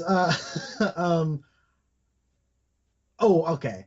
So in all of these movies, they have never referenced the TV shows until now. I know what you're gonna say. Yeah. Uh, in the Agent Carter TV show, Jarvis is a character. Yeah. And he is played by British actor James D'Arcy. And he's in this movie as Howard Stark's chauffeur in 1970. And that was pretty friggin' awesome. And when it happened, I'm like, holy crap, that was James D'Arcy. And then my brother was like, what are you talking about? That's Paul Bettany. I'm like, no, it's not. And I kind of thought, I guess the two do kind of look similar. And then we're watching the credits and it says James D'Arcy. And I'm like, suck it, Spencer. I was so right. Yes. I was so happy about that. And that was probably like the biggest surprise because they've never referenced the TV shows in these movies at all. No. In fact, I was pretty sure that Kevin Feige and Ike Perlmuffin were going to like kill each other in a duel someday. Perlmuffin is over the movies, or no, over the TV shows, and Feige is over the movies. And so I guess because Agent Carter was a direct spin-off of the movies, maybe that's why he was more okay with using this and not like, Daredevil or Luke Cage or someone like that. Mm-hmm. Yeah, and it does make sense for him to be there. So yeah, that was the biggest surprise for me. So you would talk about the 1970 as possibly your favorite era they visit. Do you want to talk about that? Well, I just really like the Tony Stark scene. Not much to say there. I like the visuals. I like the kind of Mad Men-esque, and I'm not just saying that because of that guy who's also in Mad Men, but like the style, like the hair and the clothes, just looks kind of cool. I liked it. I also like that the Russos once again are bringing in every cast member of Community. Because we had, like you said, Kim Jong, who I had to look up on the internet because I was like, okay, he had like a really bushy looking mustache, and I'm gonna sound like a racist if I say that looked like Senor Chang, and then it ends up being some other dude, but it was him. So I was happy. And then and he didn't talk. If he had talked, I probably would have noticed that it was him. And then Shirley from Community, and I didn't know that it was her because she looks significantly shorter. Like the way they film that, she looks like she's like 3 feet shorter than Tony and Steve in that elevator. Okay, I have not seen Community. Which is she? Is that Tyler Perry's wife? Maybe she is an African American woman. Okay, does she play Helen from Drake and Josh? Yes. Okay, okay. I know my early to mid 2000s live action Nickelodeon TV shows. All right. So Yes. I think she's married to Tyler Perry. Okay. That's cool. Yeah, she was the lady in the elevator, and she looks so much shorter, and like in real life, I don't think she's that much shorter than, like, I know that Robert Downey Jr. is kind of a short guy. Like, he's had to film a lot of scenes like standing on lifts and stuff to kind of make himself look taller. But when she said, are you new here, or something like that, to Captain America, I was like, oh, it's her, it's Shirley from Community. So if we're keeping up with the score, Donald Glover was in Spider-Man: Homecoming. Shirley and Senior Chang were in this movie. Abed and Dean. No, Abed was in Winter Soldier, and Dean Pelton was in Civil War. So now all we're missing is Gillian Jacobs. Oh wow, Allison Brie, and the guy who played Jeff. I can't remember. Joel McHale. And Chevy Chase, who we're probably never gonna see in these movies. Yeah, I think Chevy Chase is no longer going to be in any movies. Is he retired from acting? No, he's just burned a ton of bridges, as far as from what I heard. Last time I saw him in a movie was the Vacation reboot. That was awful. That's a bad one to go out on, isn't it? Yeah. I'm gonna, if I can figure out how to work Skype, I'm gonna send you a picture of a screenshot from Luke Cage. I may have shown this to you before. Man, I hate Skype. Sorry. It's a picture for anyone who... So I'm going to spoil an episode of Luke Cage. If you haven't seen any of Luke Cage, tune out for like the next minute and a half of the podcast. So in the episode where it's Pops' funeral and Misty Knight is like trying to squeeze by some people to sit down, in the background there's like one lone white guy, and he looks so much like Chevy Chase. Like, I paused it and took a screenshot because I was like, that looks like Chevy Chase. And I'm 100% certain that it's not him. But it looks so much like him that every now and then I'll look at this picture, which I figured out how to send the screenshot now in the chat. There we go. Yeah, like, it looks so much like him that I'm just like, maybe that is him. Like, sometimes... Oh my goodness, on the left side, second row? Yeah. Oh my god. And I've been sitting on this forever because, like, when I was first watching Luke Cage, I was like, I don't want to post this because people will notice that it's a funeral, and they'll be like, hey, spoilers, even if they don't know whose funeral it is. But now I'm thinking, like, that was like 3 years ago. I could probably go ahead and post that and let everyone know that I think Chevy Chase probably just like snuck in one day and decided he was going to be part of the TV show. That's funny. And then Joel McHale. By the way, I've done some research. That woman is not married to Tyler Perry, but I know for sure I've seen the two of them at like a gathering together. Okay. So, my bad. I know like next to nothing about Tyler Perry's personal or professional life, and then I don't know much about her outside of Community. But yeah. Oh, and while we're talking about Community, since I'm just derailing the podcast, Joel McHale in Spider-Man 2, who's the banker that denies a loan to Aunt May. So. Oh yeah. So really, we just need Allison Brie and Gillian Jacobs, and then circle complete. Watching Spider-Man Far From Home, Allison Brie's gonna be like, okay. She's gonna be like, and this way is best. Mm-hmm. I'll take it. I want all of the Community people to be here. May not happen, but that'll be okay. Yeah. All right. So yeah, I also like that moment between Tony and Howard. I like how he introduces himself as Howard Potts. That was nice. Mm-hmm. By the way, I guess this is a nice way of like segueing into maybe the whole Tony Stark character in this movie. So my whole prediction got bust.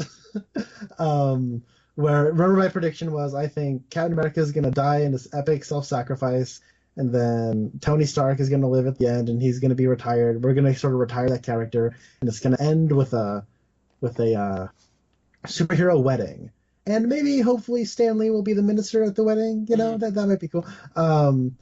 And in this movie, I mean, they didn't know this was going to be Stan Lee's final cameo, but it is a bit disappointing where he just goes like, "Make peace, not war," and this is driving by and I mean, that kind of sticks true to Stan Lee's like ideology, and he just like kind of drives off into the sunset, so to speak, and but it just happened so fast. It doesn't really have any weight to it. So, oh well. Yeah, my Um, dad and I, on the way home, my dad was like, well, there wasn't a Stan Lee cameo. I was like, yeah, there was, but I can understand why you didn't catch it because it's really fast and he has like, I guess they digitally wanted to make him look like he did in the 70s. yeah. Like there's a picture of him wearing like a button-down shirt that has probably like the bottom button buttoned and everything else is just like hanging loose and like he has like longer hair and he's like kind of doing a Spider-Man pose sort of. So I guess they were really wanting to make him look like that. Yeah. So yeah.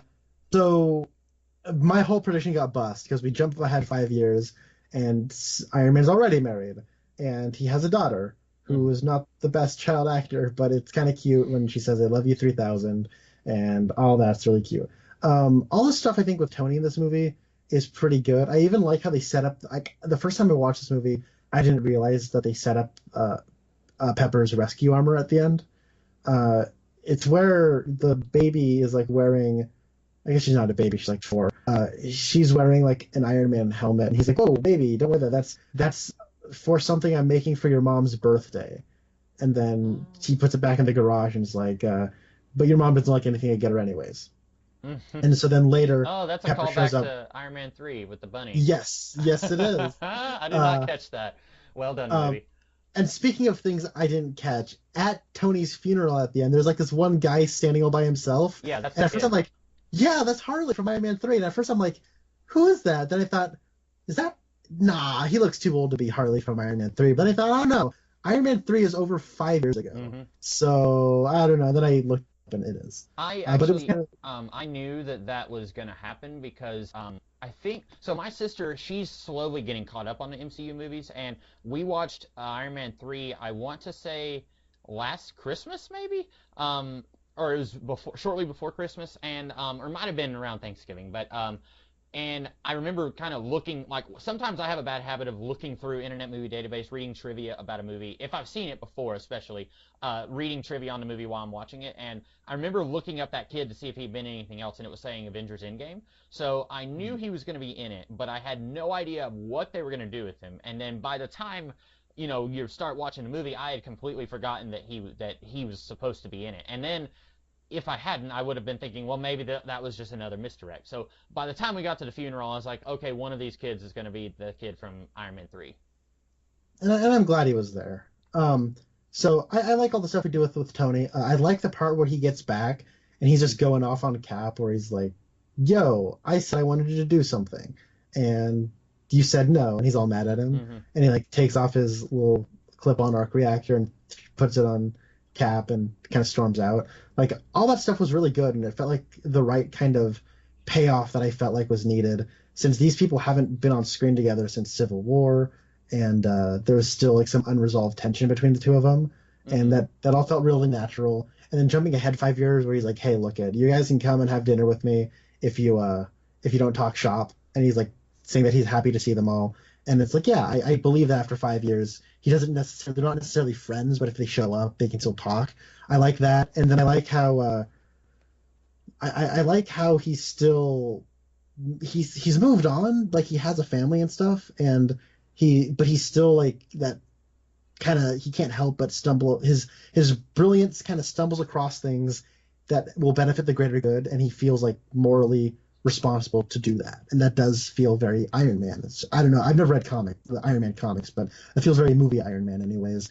But I also like how he has that bit where he's like, "Yeah, I got a second chance and I can't get rid of it." Like, hmm and like that all felt really compelling. And the one thing I don't know how I feel about is where Pepper, like he's dying at the end, and Pepper's like, "It's okay, we're gonna be fine." Like I know that there's only so many more pages left in the script and in Mr. Downey Jr.'s contract, so we got to get this over with pretty quickly. But that was the one bit where I'm like, kind of wish Pepper would have been like, "You have a daughter who loves you 3,000 waiting for you at home," and like that almost felt like it would be more in Pepper's character, and that would be something to pull Tony out of dying or something. I don't know. What I didn't like about that scene was that stupid Spider-Man is getting in here and he's crying and he's gonna die, and Pepper is actually having to comfort him instead of spending the last moments with her husband. Like, I was really hoping that she would be the one who gets to come in and like grab his hand, but Spider-Man is, and I get it. Like, they built this father-son relationship between the two, but Pepper is his wife, and Spider-Man is just some kid he knows. Like, I feel like that should have been a scene between Pepper and Tony, and not Pepper kind of pulling Spider-Man off of Tony's dying body.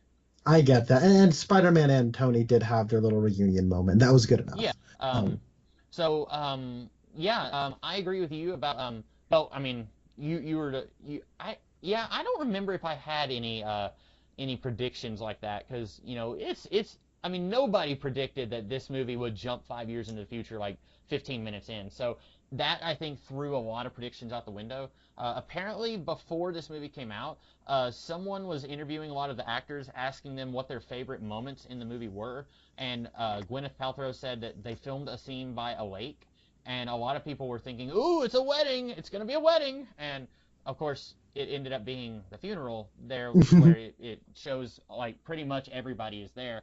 And so I think my big theory was that, did I tell you that somebody, after we talked about Captain Marvel, I think, a friend of mine told me that he thinks Nick Fury is a Skrull. Did I talk to you about that? no, maybe Okay. yes. Well, I'm going to go ahead and talk about it now, because I don't know if it's true anymore. But so in Captain Marvel, Fury tells Captain Marvel that he cannot eat grilled cheese that's been cut diagonally, and or can't eat toast that's been cut diagonally, or something like that. And he also says, everyone calls me Fury. Well, like in the modern day movies, like pretty much everyone calls him, there's a few people who call him Nick. And I was thinking, okay, that could just be a little tiny mistake. But apparently in Age of Ultron, he actually eats toast diagonally. And so I was thinking, okay, Oh, that's gotta be a deliberate like choice that they made in Captain Marvel, because that's not something you just casually drop, especially if he's already eaten toast diagonally before. So I was thinking that sometime right after Winter Soldier, the real Nick Fury dies, and then a Skrull replaces him, but it's like a good Skrull who's trying to help the good guys somehow. And I figured that Skrull Fury was going to be a big part of this movie. Of course, he's in it for about 2 seconds, and he doesn't have any lines of dialogue. So now I don't know if they're going to go in that direction, or if that's just going to be an odd little inconsistency between Age of Ultron and Captain Marvel. yeah, and I'm more inclined to believe that it's a slight inconsistency because, like, how do you know those details are come to bite you in the butt? Right. But at the same time, it'd be pretty freaking genius if that was the case. But I guess I'll wait and see. That's an interesting thing. I guess I can segue us into. Oh, by the way, I really like a couple of things before I segue into Captain Marvel and her surprisingly little role in this movie. I want to finish talking about Iron Man. I think that. It does a really good job of like the whole funeral sequence. I think is really good. When I watched it the second time, my girlfriend was sitting directly to my right, but the woman sitting directly to her right was so into this movie. It was awesome. So when like they put out that little lily pad and it said that has like that original arc reactor in it, the proof that Tony Stark has a heart, I heard that woman burst into tears like you would not believe. Oh no. But like I say that like with a bit of joy in my heart. Like these movies have meant a lot to a lot of people, and that they're able to get that kind of reaction out of people. And when I watched the movie for the first time, I could hear the whole theater sniffling up actually. But it was a really cool little moment, and he's the guy who sort of ushered in this whole era of movies. And I really like that moment with Jon Favreau, who's the guy who directed the first Marvel movie, talking to Tony's daughter. It has like, to me, there's like a little like a meta moment to it, right? Mm-hmm. Where he's like talking about like, yeah, your dad loved cheeseburgers. I'm gonna get you all the cheeseburgers you want. And like it kind of pauses and you're like, oh, that's the guy who made Iron Man, talking to Iron Man's daughter. And there's like that legacy element starts to really kick in. And I like how his last words are, I am Iron Man. That was cool. Well, last words in the flesh, he does have his little like post-mortem message. But yeah, I don't know. I think Robert Downey Jr. did a real good job, and it's interesting because I mean he always does, but I think he has a lot to do in this movie. But I have this interesting relationship with Robert Downey Jr. as Iron Man, where I first watched Iron Man, I'm like in middle school, and I really like it a lot, and I think he's just the coolest guy ever. But by the time the first Avengers movie rolls around, and especially by the time Iron Man 3 rolled around, I was just getting really tired of him because everyone liked him, and his kind of snarky, kind of D-bag attitude was really starting to grate on me. and it was annoying me how popular he was. And then after Iron Man 3, he's not in a Marvel movie for 2 more years. And in those 2 years, I actually kind of started to grow an appreciation for the Marvel movies some more. Because as I was kind of getting really tired of Tony Stark and tired of Iron Man, I was starting to get really tired of the Marvel movies at that point. And then I started to grow an appreciation specifically in 2014 with like Guardians of the Galaxy and The Winter Soldier. And then after that, we get Age of Ultron, and I didn't like that movie the first time I watched it, but then I watched it more, I liked it. And then by the time Civil War was rolling around, I was really on board with the Marvel Cinematic Universe at that point. And before Civil War came out, me and a friend of mine binged all of them in the course of 3 days. And I had a newfound appreciation. And of course, over the course between 2014 and 2016, I watched hundreds of movies. And like my development and knowledge about film has developed. I'm on Who Reviews the Reviewers with you, and amongst other people. And I feel like I've really gone through a lot of change, like over the course of all these Marvel movies. And I developed a new appreciation for and really got to see how good of a performer Downey Jr. is in this role. And so kind of watching this all culminate was really like, it was nice. I feel like I was finally able to watch him give a performance as Tony Stark, understand what he's doing, and appreciate it all at once. So I was happy I got to do that. And also jumping back into the years of like 2012, 2013, and 2014 was really kind of like reminding me of just how much I changed over those years in my own personal life. And of course, it's really expecting you to do that, right? Where it's expecting you to, remember the Avengers, remember how big of a movie that was? Where were you during Avengers? Where were you during, Throw the Dark World, we're not really there for very long, but where were you during the first Guardians of the Galaxy movie? You know, like, do you get that? Mm-hmm. Yeah. It, like, a friend of mine, before I saw it, which, by the way, did you get spoiled on anything, or were you pretty much spoiler-free going into it? Spoiler free. Okay, good. I was pretty much spoiler free. Before Infinity War even came out, I remember people saying that they had seen like paparazzi footage of them wearing their Avengers 1 costumes. And so I remember even before Infinity War came out, people saying that time travel was going to be a thing. And then I was pleasantly surprised that it wasn't in Infinity War. But then I was thinking, oh, it's probably going to be in Endgame. And it was. And so to that extent, I was spoiled, but that was like 2 years ago.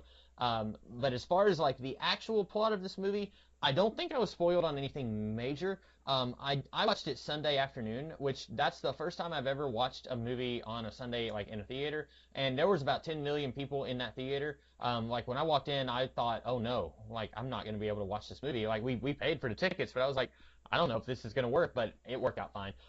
But the um, some friends of mine, they had all seen it before I did, and I feel like because a friend of mine, he walked in, and bless his heart, even if someone hasn't seen a movie, if he's seen it, he wants to have a conversation about it, and he'll be like, well, no spoilers, but, and I just need to be like, no, seriously, stop. Because like he walked in and said, have you seen it? And I said, no, I'll see it this afternoon. And then another friend of mine, I guess, didn't hear me say that, so he was like, well, how did you feel about Ant-Man not saving the day? And I was thinking, come on, guys, you are the worst people in the world. But that's okay, because like I feel like while I would have loved to have not heard that, I feel like that wasn't a huge spoiler. Well, do you know what he was referring to, right? Ant-Man crawling up Thanos' rear end and expanding. Yeah. Um, It's so stupid. there was this web comic that someone did, Thanos preparing for Endgame, and apparently this guy back before Infinity War, he had done some web comics of the Avengers preparing for Infinity War. But this was basically Thanos like kind of in a Batman way, like trying to come up with different ways to defeat each Avenger. And so like Thanos uses the time gem to go back in time and tell Steve Rogers in the 1940s, he says, not that it's any of my business, but my friend Karen said that getting a shot of that will give you autism. And it's kind of topical. And then so he goes to the future and it's like, haha, I win. And he like marks Captain America's name off the list. There's a whole bunch of those. And for the Ant-Man one, Thanos walks into the room and says, actually, all of us on Titan, we don't have a butt. We just have another chin. And they're all like running around screaming like, how do we beat him? And then Ebony Maw was like, is that true, sir? And he said, no. But I planted the seed of doubt. And, like, that webcomic, you just need to look up Thanos preparing for Endgame. It is so funny. Oh, that's great. Operation Thanos. Yeah. So, It's so dumb, but like, doggone it, that got so big Yeah, it did. that And like they're going to have to reference that later down the line, where like if when Deadpool inevitably comes in, or somebody will be like, "Wow, you guys fought Thanos? Yeah. Wait, hold on. Why didn't you just go and do this?" And he goes, "Oh, I don't know." yeah. So, um, I guess I'll transition into Captain Marvel. I was surprised at how little she was in this movie. Were you okay with it? Really, yeah, I've been talking with people, and I talked to actually a few people who completely saw the movie independently, who were not a fan of her in Hmm. this movie. I mean, she's got the worst freaking haircut I've ever seen in my life after the opening segment. I Um, figured you'd like that because isn't that what her hair looks like in the? Well, have you read the Kelly Sue DeConnick Captain Marvel? I'm not saying that like it's like I like that haircut in the comics. I just think that it doesn't look right. It either is like a really bad wig, or they just gave her a really quick chop job and said, "Okay, get in front of the cameras." Like it doesn't like Hawkeye's hair in this movie is a better Captain Marvel haircut than the Captain Marvel haircut. Hmm. Like it looks more like natural, like it's been blended into his head. It just looked like a quick slap job. Like I guess she shot all of her scenes for this movie before Captain Marvel. Yeah, I read that. So I guess they just like had to give her a really bad wig, slap it on for a couple of scenes, and go, that's it. That's what we got. So that being said, I liked her in this movie. I get it's weird, like it's such a strange thing with Captain Marvel, because like for the last like 5 years, everyone's just been talking about how amazing Brie Larson is. She's just this amazing actress who can do no wrong, and I feel like I'm the party pooper going like, I think she's okay. Like Yeah. she's a good actress, but I don't get what's so amazing about her. And then ever since like Manbeards found out about about Brie Larson, it's like all of a sudden it's, oh no, Brie Larson's just a horrible actress with no range and blah blah blah blah blah. And I'm sitting here going like, I don't get what's so bad. Like she's fine. Hmm. She's Brie Larson. She's a decent actress. So I feel like I'm just somewhere in the middle. I don't have a place when it comes to Brie Larson. But I think that I like her little moment where like Peter Parker's like, "Hi, I'm Peter Parker," and she goes, "Hey, Peter Parker." Hmm. I like that moment. I, That was a cool I moment. like that moment. Yeah. The I part where like she comes down and like blows through the like, there's an object has just entered Earth's atmosphere, and I was like, "Oh, who is that?" And then she comes in, and I'm like, "Oh, that's right, Captain Marvel's in this movie." mm, And it was so awesome when she starts fighting Thanos, and then he headbutts her, and nothing happens. That was cool. And it was super awesome when Thanos takes the power gem out of the glove, punches her with it, and puts it back in. hmm That was crazy awesome. Um, I was a little disappointed with how little she was in it. Because I watched the Captain Marvel movie and enjoyed it by itself, but I definitely, especially when you watch that post-credit scene where she comes to Earth and says, "Where's Fury?" I was expecting her to play a bigger part in this than what she did, and so I was a little disappointed that basically she says, "Deuces, I'm out. I'm gonna go to," and I was getting a little sick and tired of every time anyone would call her out, she would say, "Well, there's a billion other planets that I'm taking care of." It's like, yeah, but are you? Or are you just like not taking care of Earth? Like, I mean, I guess that's a good way to get her out, but like, they used that as an excuse like 3 times in the movie, and I felt like that was getting old by the last time they did that. I did like the "Hey Peter Parker" moment. I thought that was kind of cute.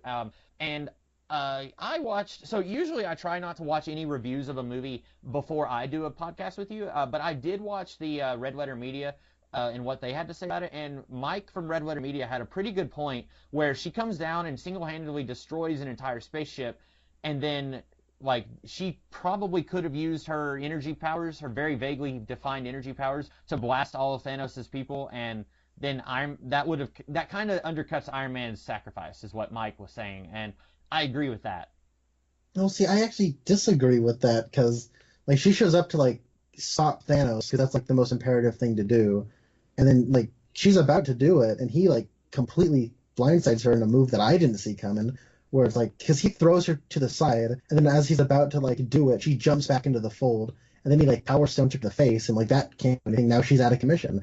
But like I don't feel like her taking out the spaceship and not necessarily going for the ground troops undermines Tony's thing, because her taking out the spaceship, like if she's gonna like go after all the ground troops, that's like time that Thanos is getting to himself.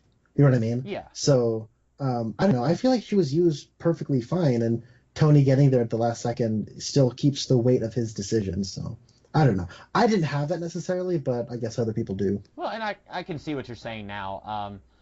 I also, by the end of the movie, like, I know they wanted literally like all of the Marvel superheroes to be there, but at the end, I was like, we've already spent 99% of the movie without her there.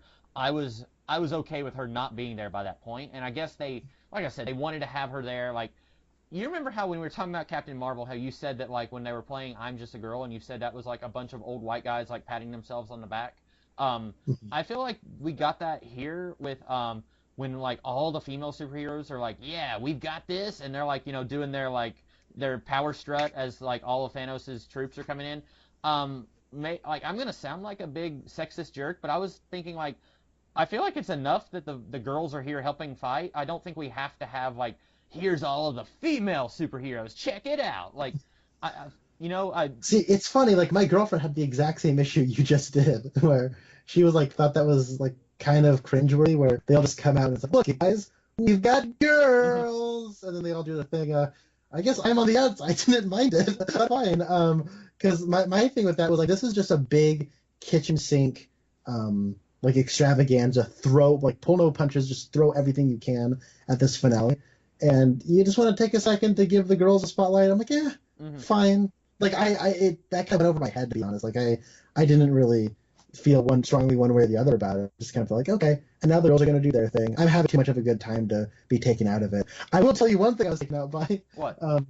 I so don't care about the Winter Soldier Bucky Barnes like at all. That like at the end where it's like you have that awesome moment where like Captain America is staring down the entire legion of Thanos and he knows he's going to lose, but he stands up anyways. And then you hear Sam Wilson on the walkie, and he's like, "On your left," and I got chills, and the whole thing, ooh.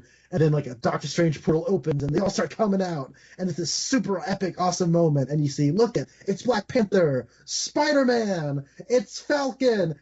Oh, it's Winter Soldier.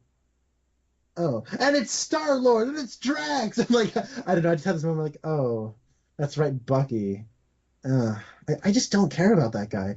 And it's like we get to the end of the movie where Captain America's on the park bench, and it's like, I guess like logically, if we're tracking the story of like Captain America and his friends, like Bucky should probably come up there and talk with him. Yeah. Because like he's been there since Captain America 1. Sam Wilson is a much more charismatic and interesting character, but he's only been there since Captain America 2. So maybe they should both go over and talk to him. But at the same time, I'm like, I so don't like Bucky. I don't want him to talk to Captain America and waste time. But as is, does he even have a single line of dialogue? Yeah, well, at least one whenever Sam is yelling at Hulk like, "Hey, bring him back," and then he's like, "Hey, Sam," and then that was it.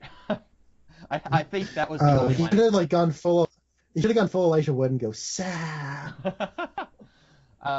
Oh, speaking of Lord of the Rings, like we could have had Captain America like getting on a boat and like floating off into whatever mystical land that was that the elves. The Grey Havens. Yeah. So I'm curious if so you said you're probably going to get that Disney streaming service. I'm curious if your thoughts will change because I think Falcon and Bucky are getting their own series together. They are. Yeah. If they make Bucky a character, that will be really cool. Yeah, because you're probably not wrong. He's mostly, you're obviously you're allowed to feel what you feel. I've never felt strongly about Bucky, at least not negatively, because I guess he mostly is just there to be like angst for Steve. And fair enough. Like he doesn't have much of a character. You're right. But I never really had much of a problem with him. But yeah, now that this movie has come out, I'm a little bit more tempted to get that streaming service just because, like, I'm curious if I guess it's going to follow up on this movie. Like, we hadn't really seen that before. Like, with, when Agents of S.H.I.E.L.D. became a thing, it pretty much was its own thing. Like, it had to kind of it had to follow the events of Winter Soldier a little bit after that happened. But other than that, it was pretty much just a thing on its own. And then the Netflix shows, of course, they're really just a thing of their own. But, like, I guess this is going to just straight up, we're going to have a Captain America TV show now with Falcon carrying the shield, which will, I'm still not sold on all of the TV shows they want to do. Like, apparently Haley Atwell is going to be in the What If show, where it's like, what if she was Captain America instead? That's interesting, but I don't know if I have to see that as its own show. Um, Well, that's going to be interesting because that's going to be one episode. oh, And oh wait, I'm sorry. Hold on. I might be speaking out of my butt. I heard there's just going to be a What If TV show about the MCU, and it's going to be animated. And like every episode is a different thing. So I don't know if they're bringing. This is the first time I've ever heard you say that. Like you saying that is the first time I've ever heard that. Maybe they will do an entire show about Haley Atwell's Captain America, or it might be an episode where it's animated and she's doing the voice. I don't know. You probably know more than I do. um, yeah, I actually don't know a whole lot about it. I had heard someone say that, but I could be wrong. So I guess we'll just have to wait and see. But I am kind of interested in seeing where the future of the Marvel movies go, and we'll probably talk about that more at the end of our podcast. Did you have any? One scene I thought was really funny was when Star-Lord, circa 2014, he's dancing and singing to Peg, and then Rhodey just looks at Nebula and says, "So he's an idiot," and she says, "Yeah." Like I thought that was astoundingly funny. And then a line I laughed at. I think the theater was dead silent when this line was spoken. I laughed out loud, and I think I was the only one when Ant-Man said to Steve and Natasha, "Do either of you know anything about quantum physics?" And she said, "Only to start conversations." Or have either of you studied quantum physics? And she said, "Only to start conversations." I laughed so hard, and I don't think anyone else in the theater laughed. I thought that was hilarious. I didn't even catch that the first time. That made me laugh the second time though. Wow. You know what? I don't think I talked about this in the Shazam spoiler cast. And I didn't make. So if you listen to our Shazam spoiler podcast, if you look below, there is comments of little bullet points that I made that I forgot to mention in that podcast. And I just remembered some now because this reminds me of that. No one seems to laugh in that movie when he like punches Dr. Savant in the nuts. Except I laugh so hard every time I see that scene. And then especially the way he reacts with the, "Oh, you did not see that one coming." I think that's funny. And then the part where I can't remember now. Never mind. It's Shazam, whatever. Yeah, there's a lot of great humorous moments. How do you feel about Nebula in this movie? Because she finally has something to do. Well, and this is pretty heavily, we were talking about things you should probably watch before watching this. Guardians 2, probably, because a lot of her characterization is kind of building off of what happens to her there. I will have to, someday when I have some time, I'm going to have to watch Guardians 2, and then this, because it really does feel like, if you, like, going back to Guardians 1, I don't think anyone was saying, "Oh, Nebula's clearly going to be a good guy eventually," but that's what they do. And in the same way with Loki, like, when you watch the first Avengers movie, and he's responsible for basically killing, like, hundreds of thousands of humans in this invasion, and then they eventually turn him into a good guy, you buy it in Thor Ragnarok. Like, it feels heartwarming that he's now with Thor, and then he dies to save Thor in Infinity War. But at the same time, it's like, I feel like they maybe, like, they're progressing him a little too fast. Like, he was responsible for all this death, and now they're just going to sweep that under the rug. And Nebula is kind of the same, except she wasn't responsible for the invasion of New York. But, like, I feel like they're moving her along too fast, where in Guardians 2, she and Gamora kind of hug it out. And in here, she's, practically an Avenger. I like her, but also, like, anytime they do, like, a bad guy turns into a good guy in these movies, like, we're only seeing Nebula once every 2 years. It's different if you're watching, like, Buffy the Vampire Slayer, where Spike starts out as a bad guy, and over the course of, like, 4 years becomes a good guy. It's different because you're seeing him in each episode, and so you're getting to see a much slower progression. Here, it feels a little bit more forced when it's in the movies. Yeah, and like the like, I guess a thermite argument I would use is like so I think Guardians 2 takes place like 6 months after the first one, so it's still taking place in 2014, and this takes place like 4 years removed from that, 10 years removed from that, maybe, right? 9, I don't know, whatever. A long time once you account into that 5-year time jump. So I think that Nebula, like her a lot of her growth is off screen, and that's a similar way where it's like in Civil War, Scarlet Witch and Vision were just kind of starting to get together. And then when we jump to Infinity War, now they're having this like secret romance that will probably get development because like Vision's dead, but they have a Scarlet Witch Vision TV show on Disney Plus. So which I'm curious if that's with those actors, because with that, like, you could very easily say, okay, this Vision, like, we're going to do 3 seasons. It's going to be set in between Age of Ultron and Infinity War. Like, because very easily, like, even, or a Civil War and Infinity War, like, you could say, like, yes, technically they went their separate ways, and Vision is part of Team Iron Man and she's part of Team Cap, but then at some point they reconciled and they're kissing each other in Scotland. So, like, it could be that the show is set in that time period, which would be cool for me. But also, maybe she decides to rebuild the Vision. I don't know. I think that I don't know if I want them to rebuild the Vision because I didn't want him to die, but at the same time, if they do rebuild him, I think that kind of undercuts his death. Yeah, I agree, and I love Paul Bettany as the Vision. The Vision is like one of my favorite Marvel characters, and them killing him shocked me in Infinity War. And then we had to watch them do it again, and I was genuinely surprised, but like his death meant something, and I feel like you said it would undermine his death. Do you want to talk about Thanos in this movie at all? He's I guess the big bad guy who shows up for the last hour.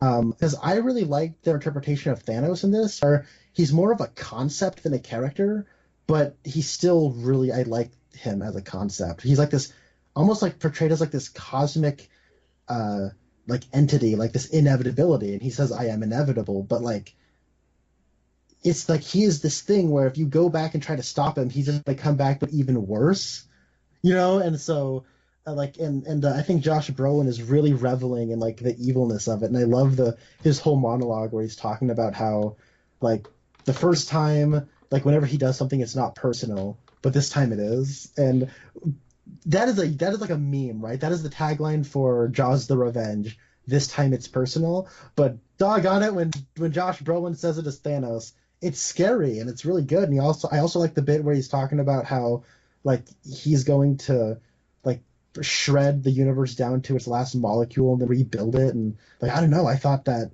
Thanos was really scary in this movie. I liked it. Yes. Again, calling back to the guys at Red Letter Media, Jay, he mentioned that he wishes that, after they kill Thanos in the first 10 minutes, he wishes that they didn't bring it back. And I didn't really have a formulated opinion on that when I watched it, but after hearing that, I was thinking, yeah, they probably could have had one of the surviving, like, if they needed to have a big giant, like, forward action scene at the end. Thinking Thanos from 2014, it could have been, like, one of the children of Thanos, like, comes in, and I guess then you would have to explain where these guys been for the last 5 years. And I don't, any of those guys survive Infinity War? I don't know. Okay. One gets blown up with a Hulk glove, one gets shredded to death, Ebony Maw gets sent out into space, and there's one other one. Yeah, I could. Oh, and the other one gets stabbed through the heart, so they all die. Okay, well then never mind. I was gonna say, like, it could have been just like anybody who shows up and says, like, hey, we got an alien army, but I guess I don't know. I feel like there's weight to it being Thanos. Like it's like I said, like I did not have that feeling because, and me, like I'm a big Red Letter Media fan. I just happen to disagree with him quite a bit on this movie. And actually, Jay's like my favorite Red Letter Media guy. I find that I agree with him quite often, but I really disagreed with him on that one. Like Thanos was like a character the first time around, and they killed him. Now it's like this like cosmic like justice for what he did, trying to kill him, then alter what he did. It's like, you know what I mean? It's like now Thanos is back, but now he does not have a conscience. Now it's worse, and so now you have to deal with that, and what he's going to do is worse. And so I don't know. I really like that as like a concept, and I did not see that coming. And I thought it gave Josh Brolin, like the first time, he was a lot more mannered and a lot more respectful almost, and this time he's not. And so I like seeing Josh Brolin get to do more with that role. Yeah, and like I said, I did not have an opinion on that until I watched it, and I think this is where I really shouldn't watch reviews before I do a review, because it always will it will kind of mold what I think. But in this case, like, you're probably right, and I do like that it gives them a good way where they're able to still use Thanos, but it's not the same character as before. Because I know actors get tired of playing the same character, especially when it's the same type of characterization over and over again. Michael Keaton talked about how with doing the Batman movies, he didn't want to keep doing Batman because you have to, air quotes, shapeshift that character in each movie in order to do something different with the acting. And so with this, you've got Thanos in 2018 and he would act a little bit different than Thanos in 2014, maybe, or maybe him being basically an immortal space god, maybe he wouldn't act that different. I don't know, but I do like that this gives them an in-universe reason why he's acting different, because he sees the future and he says, okay, I have to do something different than what my future self did. And I do like that. I thought it was kind of cool that he wasn't like whining about like, oh, they killed me, they cut off my head, I need to stop that from happening. Like, he's still about his business. He's not doing, you know what I'm saying? Because he says like he's not like, oh no, they killed me. Oh, he's like, I won. That's my destiny. I have to do it. Mm-hmm. And I don't care if I die. I did it. And what I like is that in the Infinity War, Thanos is almost like going off of faith. He has faith that he can do this. And in this one, like, he already knows he's going to do it, so he almost has like this entitlement and this like you know what I mean? Like there's a lot, like, it's no longer faith if you know you're going to do something. Mm-hmm. And so I like that twist on it. And also, man, he's scary when he's fighting. Like when he is just tearing apart Cap's shield, like it was really scary. And but like not scary in like a horror movie way, but just like, oh my god, I don't know if that's going to be a good one. And also, oh my god, you mentioned earlier like top 3 MCU moments. Cap lifting Mjolnir was so freaking sweet. I loved it. And then he starts like doing the hammer and his wombo combo. Like, oh my god, it's so cool. Like I couldn't believe what I was watching. Like it was like a dream come true. And then when he said like Avengers Assemble, I like stood up and clapped. Oh my word. It was so awesome. I loved it. And I like that little bit that he has with Thor where he's like where Thor has the Mjolnir and he like gives it to Steve and he says, here, you have the little one. Yeah. that was cool. Just incidentally, what was your opinion on in Age of Ultron when it ends with him saying Avengers and then it cuts to credits? I thought it was cute. Okay. I thought if he eventually does say Avengers Assemble, it'll be worth it. If he does, then I'll be a little disappointed, but I'm glad he finally did because it was totally worth it. I wasn't sure, since you said you had been waiting for him to say that. I wasn't sure what your thoughts were on that at the end of Well, it's a very Whedon thing to do, right? It's very cute. Yeah, it's cutesy. So... Yeah, that's a good way to. It reminded me. I think I'm not the only one to have said this, but it reminded me of Fan Four Stick. Oh no. yeah, it's not a good thing to be reminded of. And I kind of, if Fan Four Stick wasn't a thing, I probably wouldn't care. But because both of those movies came out in the same year, and they both do the same cutesy, look, we're not referencing that thing, haha. I was kind of like, both of you probably need to not do that. You did watch Age of Ultron much later, though. That's true, yeah. I for anyone who doesn't know, there was a period of time where I was not watching these movies, and then I kind of got caught up really quickly right before Doctor Strange came out. But I did enjoy Age of Ultron overall, though. Like, it's probably my favorite Avengers movie. I just that little bit did remind me of Fan Four Stick, though. Hey, it's my favorite Avengers movie, too. I think in my current ranking of the Marvel movies, my number 1 is Captain America Civil War, my number 2 is Avengers Age of Ultron, and this is my number 3. Okay. And number 4 is Spider-Man Homecoming, and number 5, I believe, is Iron Man 3. So, come at the internet, I'll get you. I'll put up a fight. I'm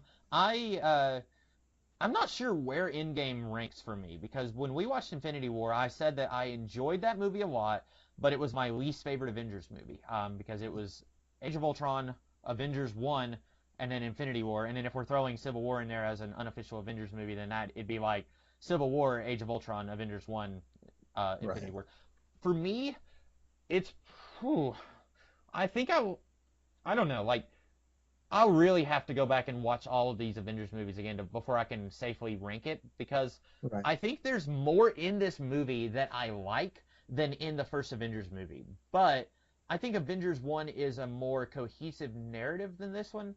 That's understandable. I get that. This does, and it's if you like continuity, this is like, you've heard of continuity porn. This is like, the continuity Playboy Mansion of porn. Like, like you open the storm cellar and it's just like, a 6-foot deep hole full of porn or whatever. Like, so much porn of continuity. Like, but it's not as much of a cohesive story from beginning to end. Like, it's like, hey, wouldn't it be cool if we bring back Robert Redford, or if we bring back that one guy from Mad Men to play, Howard Stark again? Like, that stuff is cool if you're familiar with these movies. I would really love to see somebody who's never watched any of these movies, because when I was as soon as I got home, I was like reading up people's thoughts on this movie to kind of help me process it. And someone was saying, if Avengers Infinity War is a movie that you can show to anybody who hasn't even seen the previous movies, and I stopped reading right then. I was like, are you kidding me? Like, I don't think Avengers Infinity War is that kind of movie. Like, I don't think you can just show it to anyone. I think it also requires a lot of homework, and this one does as well. But if you've done your homework, then it's like showing up to class, and I'm just mixing metaphors all over the place, but it's like showing up to class and your teacher says, you did your homework? Okay, cool. You can take this test, and it's an open book, open notes test or whatever. Like, that's kind of what it feels like. But if you haven't done your homework, then it's like, good luck. You've got, all these questions you didn't prepare for. But with Avengers, I think that one is more just, while I don't like it as much, and in the future I won't be watching it as often as I will this one, it's more, here's a story that is just a thing on its own almost. Right. I get you. Very quickly, there was one thing about the time travel that I feel they slipped on, and this is like more character motivation. So before jumping to the future, like right as she's about to jump into the future, Nebula has like the thing where her signal gets crossed with the other Nebula in that time, and then she starts freaking out. She's like, "Oh my gosh, Thanos knows, everybody, guys! Thanos knows!" I'm thinking, why do you care? Get back to the future, and you know what I mean? Yeah. Like, Because I guess she could have gone to the future immediately, and then probably that would have eliminated Thanos, because Evil Nebula comes in her place. Like, Evil Nebula kidnaps her and then goes in her place. If she, instead of, trying to warn Hawkeye and Natasha, if she had just pushed the button and gone back to 2023, would that have eliminated Thanos from 2014 coming to 2023? I think it would have. I think it would, yeah. So yeah, that's a good point. I did not think of that. I hadn't really heard anyone mention that. So I don't know. That was just something I noticed where I was like, wait, Nebula, I know that these people are your friends, but like, get out of there. Yeah. What are you doing? At this point, Thanos says no to go searching for the Soul Stone. So, like, he doesn't know where it is, I don't think. So, like, no, because they're fine. They had to kidnap her to look in her memories, like, more closely, I think. Yeah, exactly. So, I don't know. I just feel like that was, like, a weird thing that, like, they just dumbed down a character for a second so that we could have the big final conflict happen. And, hey, it was a really awesome big final conflict. That ending battle scene was sweet. So. The last thing that I have to say, and I just realized we've been going for a little while here, but the last thing that I have to say is, in the same way that Thor is like supposed to have this really tragic fall from grace, but they treat it like a joke, I did not care for when Peter sees Gamora from 2014, and he's like, kind of sad, but also really happy, and he's like, puts his hand on her face, and then she kicks him in the nuts, and they play it as a joke, but I was like, this is really sad, because his girlfriend died, and he thinks that she's back, but it's not really the girlfriend that he knows. And I thought that was a really sad moment that they are then trying to, like, undercut it with a laugh. I get that. I thought that was kind of funny, but at the same time, I do understand what you're saying. I wonder what they're going to do with Gamora moving forward, because at the end, they're on the Guardian ship, and it has Gamora's face and it says searching. And Gamora from 2014, I guess, goes back to her time because she's not at the funeral at the end, and like she's like not really mentioned or anything, and there's like, I guess, searching for her. So I don't know if she just kind of like is still in our time and is out there somewhere or what, but I'm a little confused. I guess, I don't know. I have the feeling that they're going to go out and, like, in Guardians 3, Thor and the other people are going to, like, go find the Soul Stone and try to get her out of the Soul Stone. That's just a guess, though, so. Yeah, and this is where, like, this movie's incredibly inconsistent rules of time travel, like, is kind of, it's a legitimate problem, because, like, if in this movie, like, Thanos is defeated twice, does that mean that Gamora never went and died on Vormir? Like, and if she didn't, then where is 2023 Gamora? Like, why wouldn't she be with the Guardians? Because why are they searching? Where is she now? Like, well, because the way I take it is, like, when Hulk was running the gauntlet and he snapped his fingers to bring everyone back, he says, like, I tried really hard to bring her back, but I couldn't. And then, like, Hawkeye said, like, there's no one doing it. There's no one doing it. He says that a couple times. And I think it's because she sacrificed herself to have the Soul Stone, you can't just take it back like that. You know what I mean? Hmm. Because you have a soul stone, like you can't undo that sacrifice because it is like one of the pillars of the universe. It is an infinity stone. So that's what I was kind of taking it as. Yeah. But then well, and they were talking about Natasha when they were saying that. But then I guess this is like if they just had an extra 30 seconds there to kind of more clearly explain like, okay, this Gamora went back to her time, the other Gamora is still alive somewhere. That was because I was confused by that, and that may be a thing that will be a lot less confusing when Guardians 3 comes out. Yeah. But so usually we talk about like what do you think the future of this franchise is? I personally I have no idea. Like I looked after watching this and like the only one that we have confirmed is Spider-Man Far From Home. We don't have any others that are confirmed to happen, but apparently there's a whole bunch of like um, a whole bunch of movie dates that they have set up. They just haven't mentioned what the movies are and they haven't confirmed which ones are coming out when. I guess like there have been rumblings, and that's all I can really like speak for. Like Guardians of the Galaxy 3 is going to happen. Hmm. I think Doctor Strange 2, Black Panther 2 are going to happen. I've heard that they're like doing the Eternals. They've cast like Angelina Jolie in the Eternals, and like they're doing a Shang-Chi, and they have a director for Shang-Chi. So that's just what I've heard. And I know that they have like a 5-year plan moving forward. That's really it. That's all I know. But and of course Spider-Man Far From Home. Hmm. So yeah, I don't know what's moving forward, but I know that you have to use the restroom when you go see a movie. Did you have to use the restroom at all during this movie? No, I fortunate like I said, I saw this Sunday afternoon. I was kind of lucky because I didn't really drink that much Sunday morning. I went to church for a couple hours and then I went and ate lunch and I did have a soda at lunch, but then I peed I think 3 times before the movie, Wow. once during the trailers, and so I was pretty good during the movie.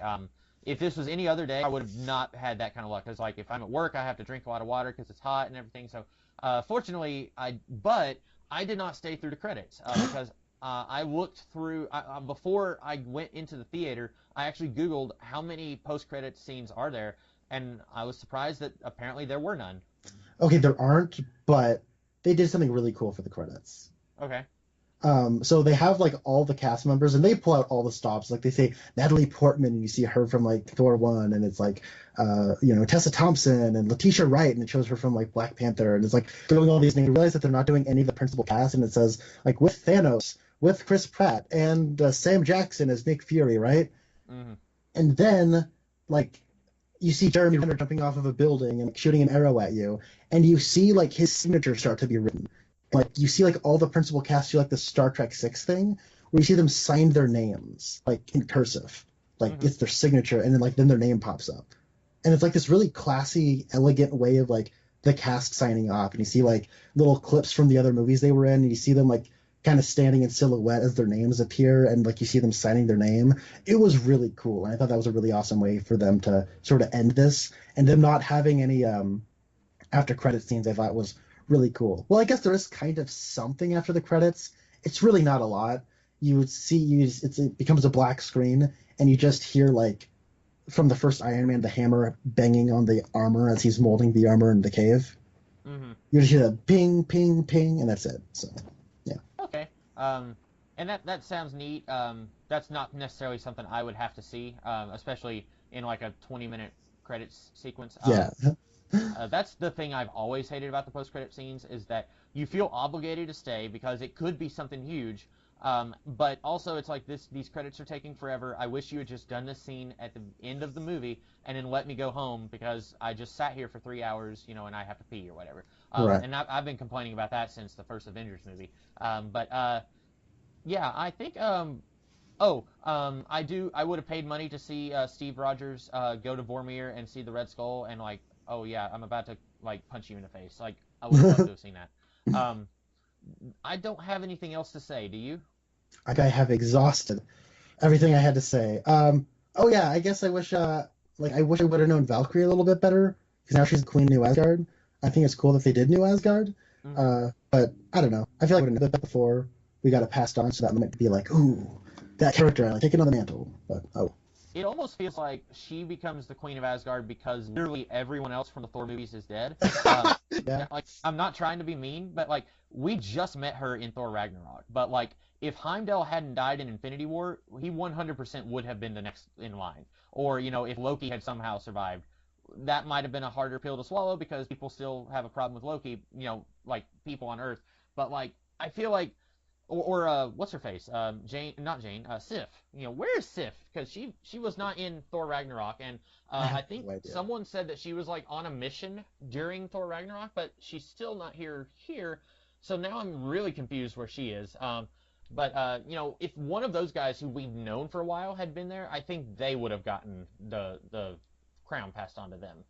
Yeah, I agree. All right, that's all I got. Well, that's it for this one. Connor, are you going to be watching Detective Pikachu? Yep. My Uh, girlfriend is super excited for it, so I got no way out of that one. So I'm a huge Pokemon. Well, I was a huge Pokemon fan back like 20 years ago. I feel like an old man.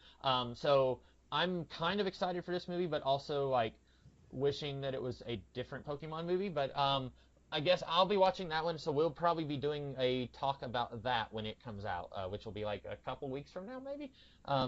But that's all we have for this one. In the meantime, I am the Comics Kid 2099, and I'm Connor Nielsen. and we'll see you guys later. Have a good one.